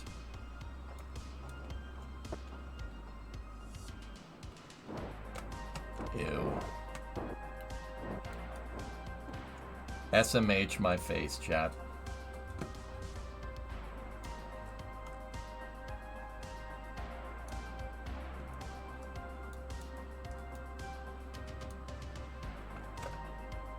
I tell you guys, I was talking with Brimo's cousin at Thanksgiving, and I'm like, man, you know, we're talking about hockey. I'm like, yeah, at least it's not like those stupid Penguins. They stole the Bruins color scheme to try and match the Steelers. They stole our color scheme. I hate the Penguins. And like one of Brimo's cousins is like, you know, I'm like a huge Penguins fan, right? And I'm like, why do you like that team? And you know what? I go, I stand by what I said. I stand by what I said. I stand by what I said.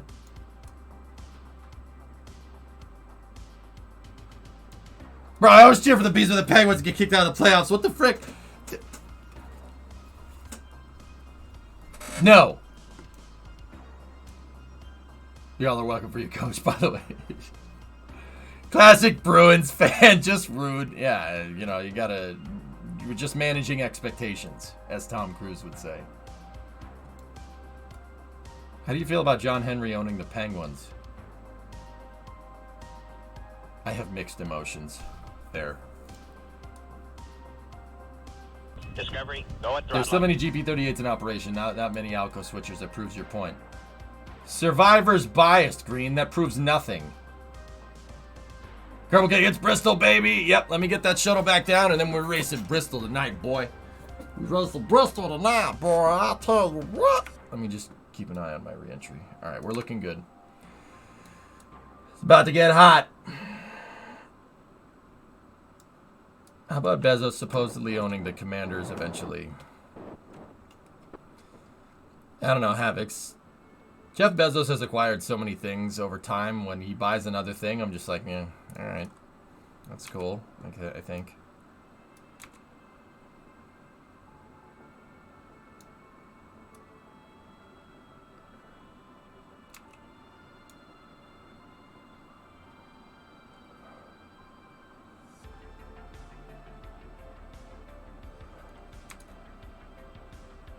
Yeah, it's elusive, Sam.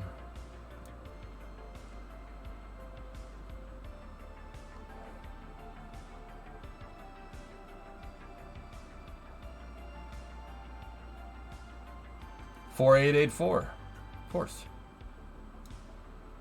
48. Yeah, that's why I'm an Alco fanboy. Because the big boy. Yeah, I get it. Other people made stuff like that. No, big boy. Big boy. Obviously.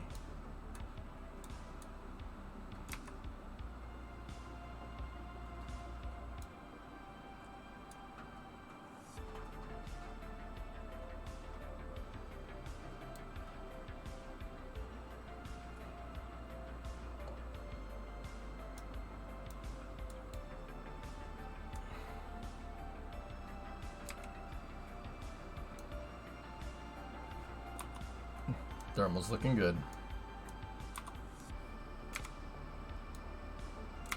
Alright.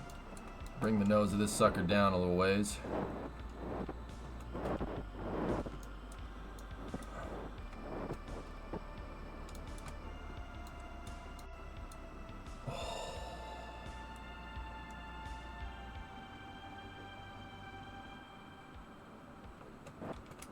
Yeah, proposal, Hellfish. Yeah, that's... Yeah, sure.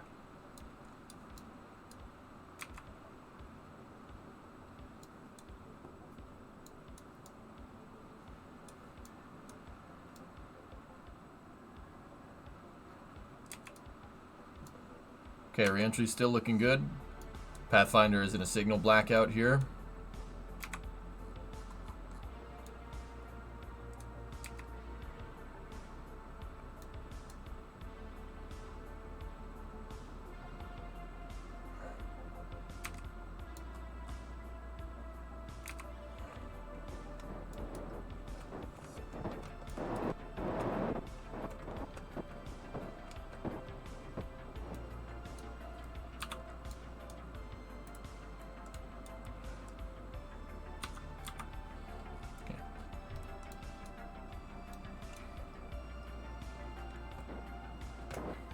Leidos is a Leidos company. Did you know that? DYK. Dynetics is a Leidos company. I don't think you guys knew that.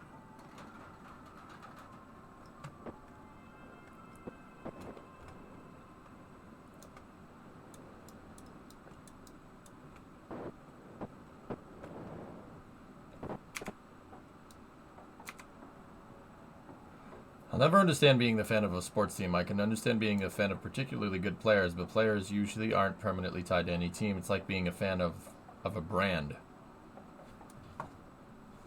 What are you talking about, being a fan of a brand? I don't know. Stupid. I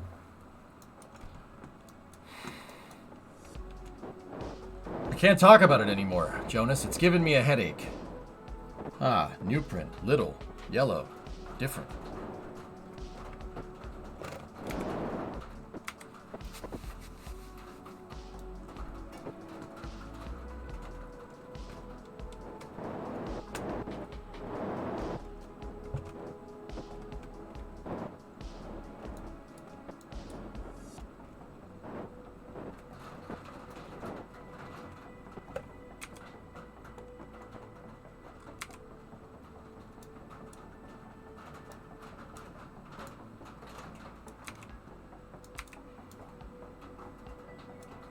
Crossing the coast at 1900. Everything's looking real good here. Bring up the rate indicator here. Okay, we start our first S turn here.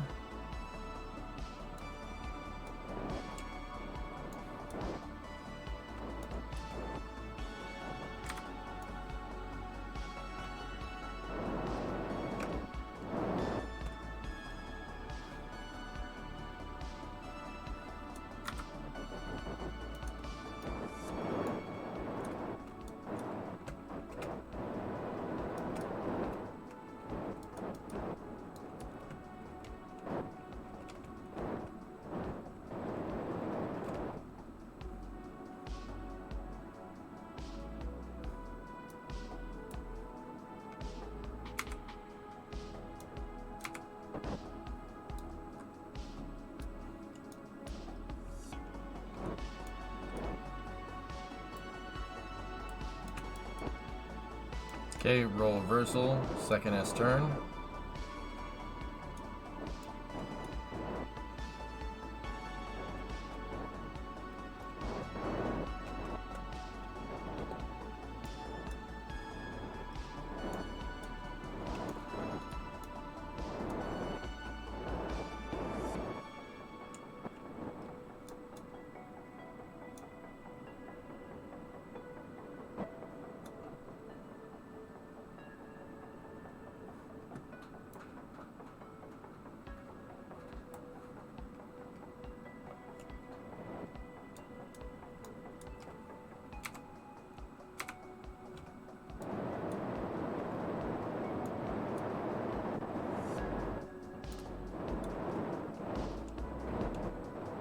Okay, roll reversal right. Third S turn.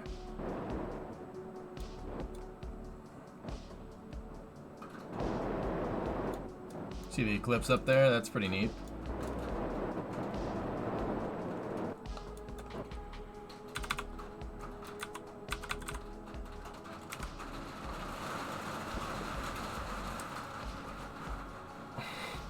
All right.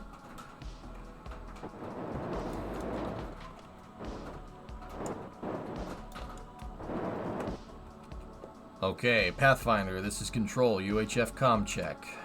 Pathfinder Control, UHF comm check.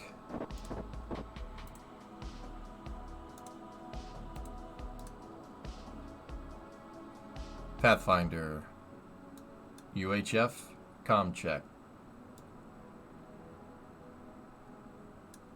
Demo, I live close to the ocean, it's all rain. Pathfinder, we have a signal, we have acquisition of signal through KSC.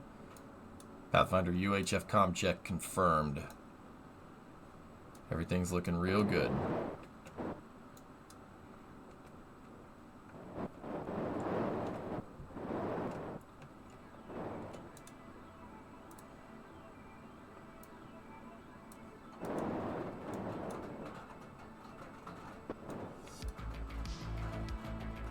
Ultra high frequency. Jackal. Deploy that speed brake here. Lead off a little bit of our speed. How's the piss doing? Piss is doing just fine. So once again, I say this every time. I'll say it again. What we do here, I get the shuttle back to the site first and then hit the brakes. You can always slow down, but it's a glider. You can't speed back up. That's a really important thing to understand.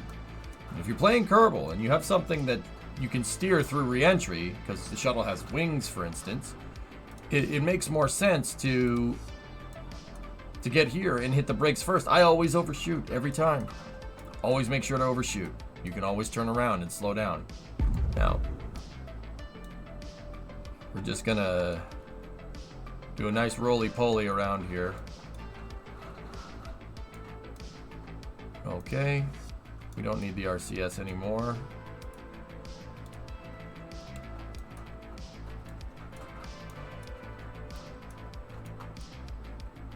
Roly-poly is, of course, a technical term.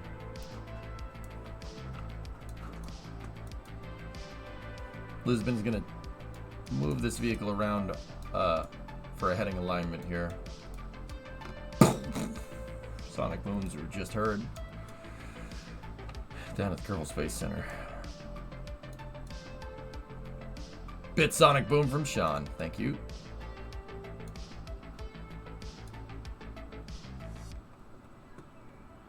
Oh yeah, fall? Yeah, that's understandable.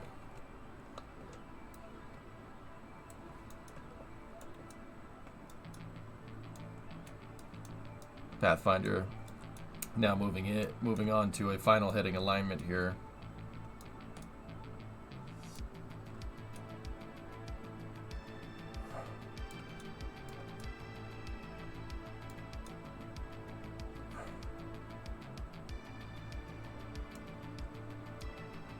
Oh, Dama, just shut up and race. Jeez. If you crash, you crash. Stop being a wimp.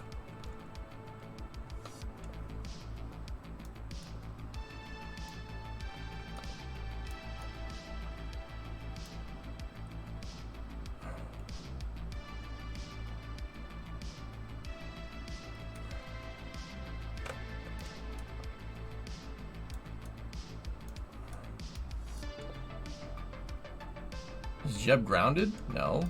You just flew the first flight. I'm getting all my Kerbal some experience. We're going around the horn. Hey, UK Vision, what's up, dude?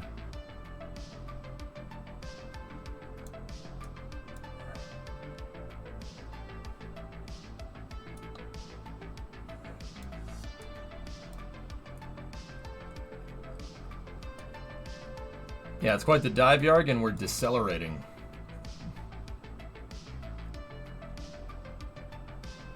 How good do you think the shuttle would do 3 Raptors? 3 Raptor 2s, given the whole system was set up for them, wouldn't be able to make it into space. Not enough Delta V. Your specific impulse is way too low.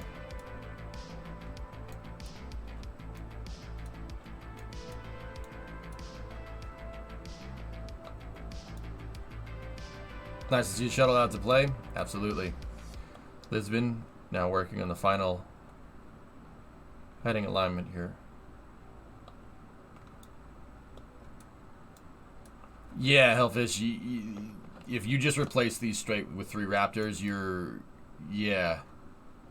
external tank shape is going to be completely different. And now, because your ET shape is different, you're re-engineering the SRBs. Like, it wouldn't even look like the shuttle, dude.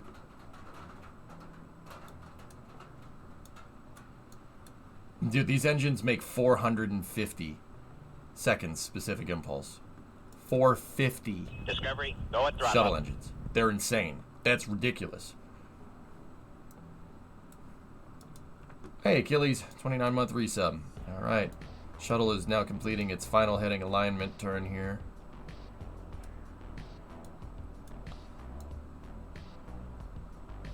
It would look like Starship. Indeed. 2,400 kilonewtons of thrust from a Raptor engine. It's about the same as the shuttle, but it's at 380, not 450. Hydrogen, man.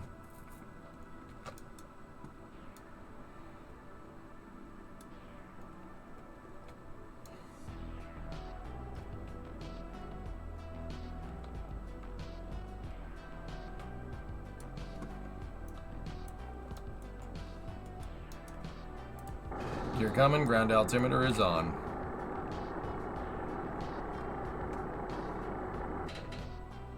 Gears down.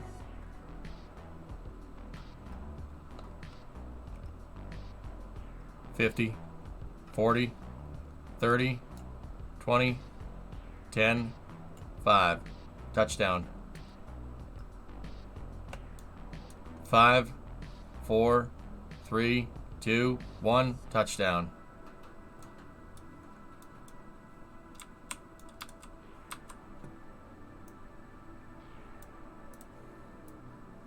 Discovery, go at throttle up.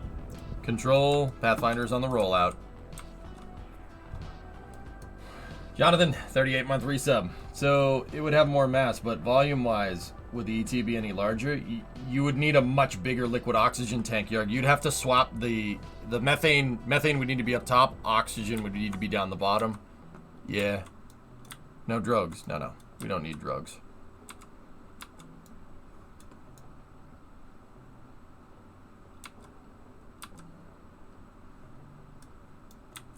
Yeah, right, Caden?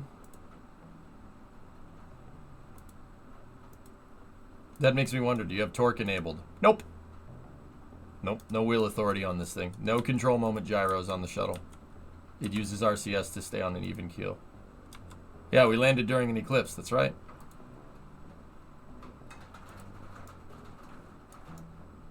Oh, that's cool. The lighting from the eclipse is gnarly, man. That's really neat.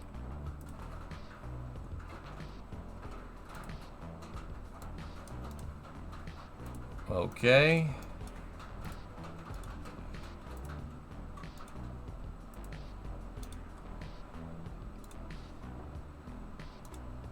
Convoy, we have wheel stop on Pathfinder. Wheel stop.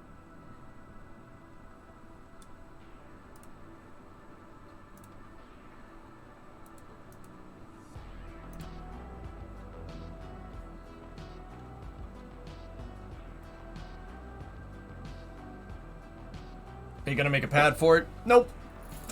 Nah. I said it a couple of times during re-entry, Aqualex.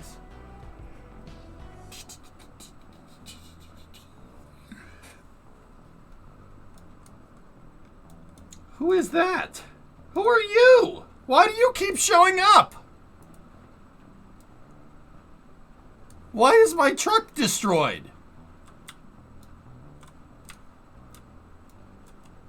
All right, let's just take a screenshot there, and we'll let's just recover that. I think we broke it.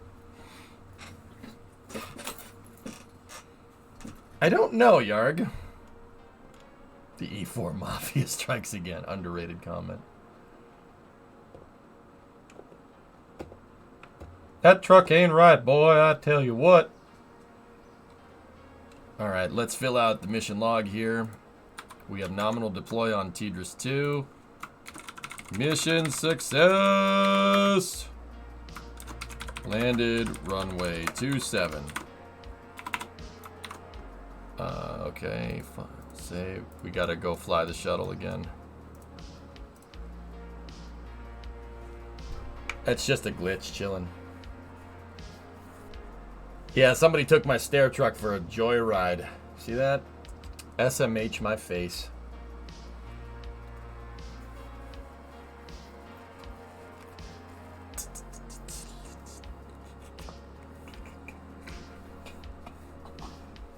Oh my goodness. Alright, so they came back down. Year 1. Day 18, 04:41:23.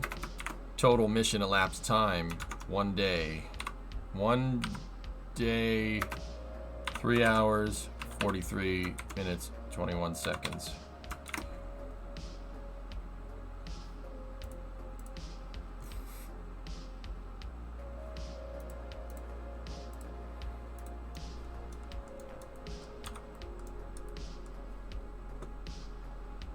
That's so cool. All right. How's the piss doing? Piss is doing just fine. Okay, cool. Let's recover the orbiter. How do they pee in those 24 hours? The shuttle has a head on board, Thimicool. There's a bathroom on it. On the real one. There's also a kitchen, gym, locker room, pantry, linen closet, basement, pool? No pool. Yeah, I imagine it's a good one. No champagne room. If he was carrying a space lab, you never know.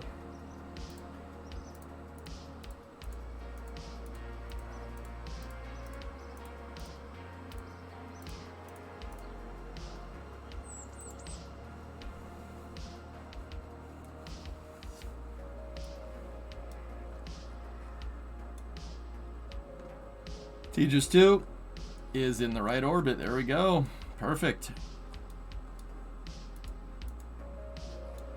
Excellent. Now we just gotta get the final component, and then we are good to go.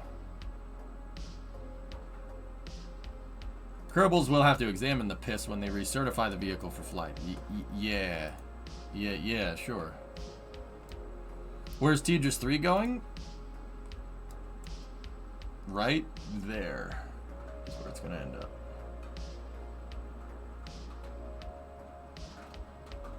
That's a contract mission. So, Hellfish, some of the missions that we fly with the shuttle are going to be, we're going to have payload bay space left over. We're going to have payload bay space left over.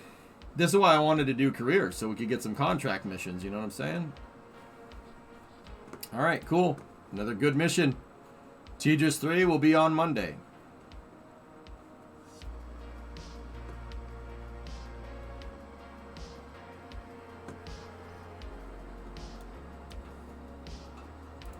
Alright guys, that's going to do it here for mission mode.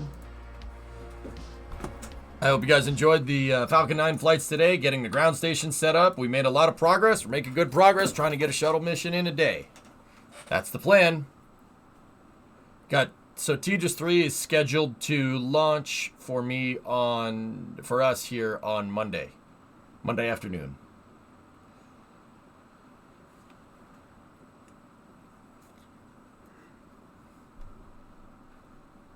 On the Tejas 3 mission, what I'm going to attempt to do is bring one of those Puma stages back. We're going to need to utilize the piss more to retrieve one of those things. We're going to try to fish it out and re-rendezvous with the shuttle, and then grab it with the arm.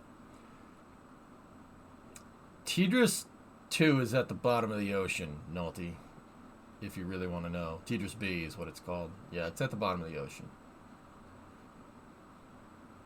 Did I read correctly that the Eastern Range can now support simultaneous launches? Yep. Why? It was in Challenger's payload bay, Yarg. Yeah.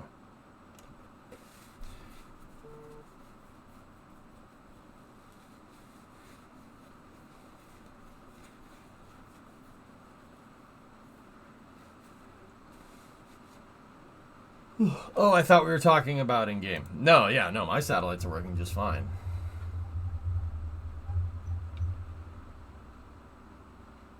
All right.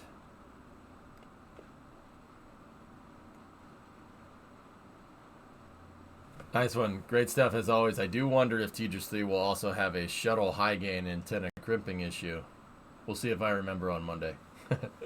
Anyway, guys, we're gonna race. It's Bristol, baby. We got a short track racing in NASCAR tonight for Friday night racing. It's gonna be fun. This is the last race of our EJ Racing Administration EJRA series. Last one for the year, and then we're gonna pick up stuff in late January again. So. Remember, those corners are faster than you think. Nose. Yep, right on. So, thank you very much for watching, everybody. I will talk if you're out here. So, first of all, have a good night. If not, come watch some racing. It's fun. I do it in VR, so you can watch me get sick from it and stuff. We got Bristol. Short track. Should be chaos.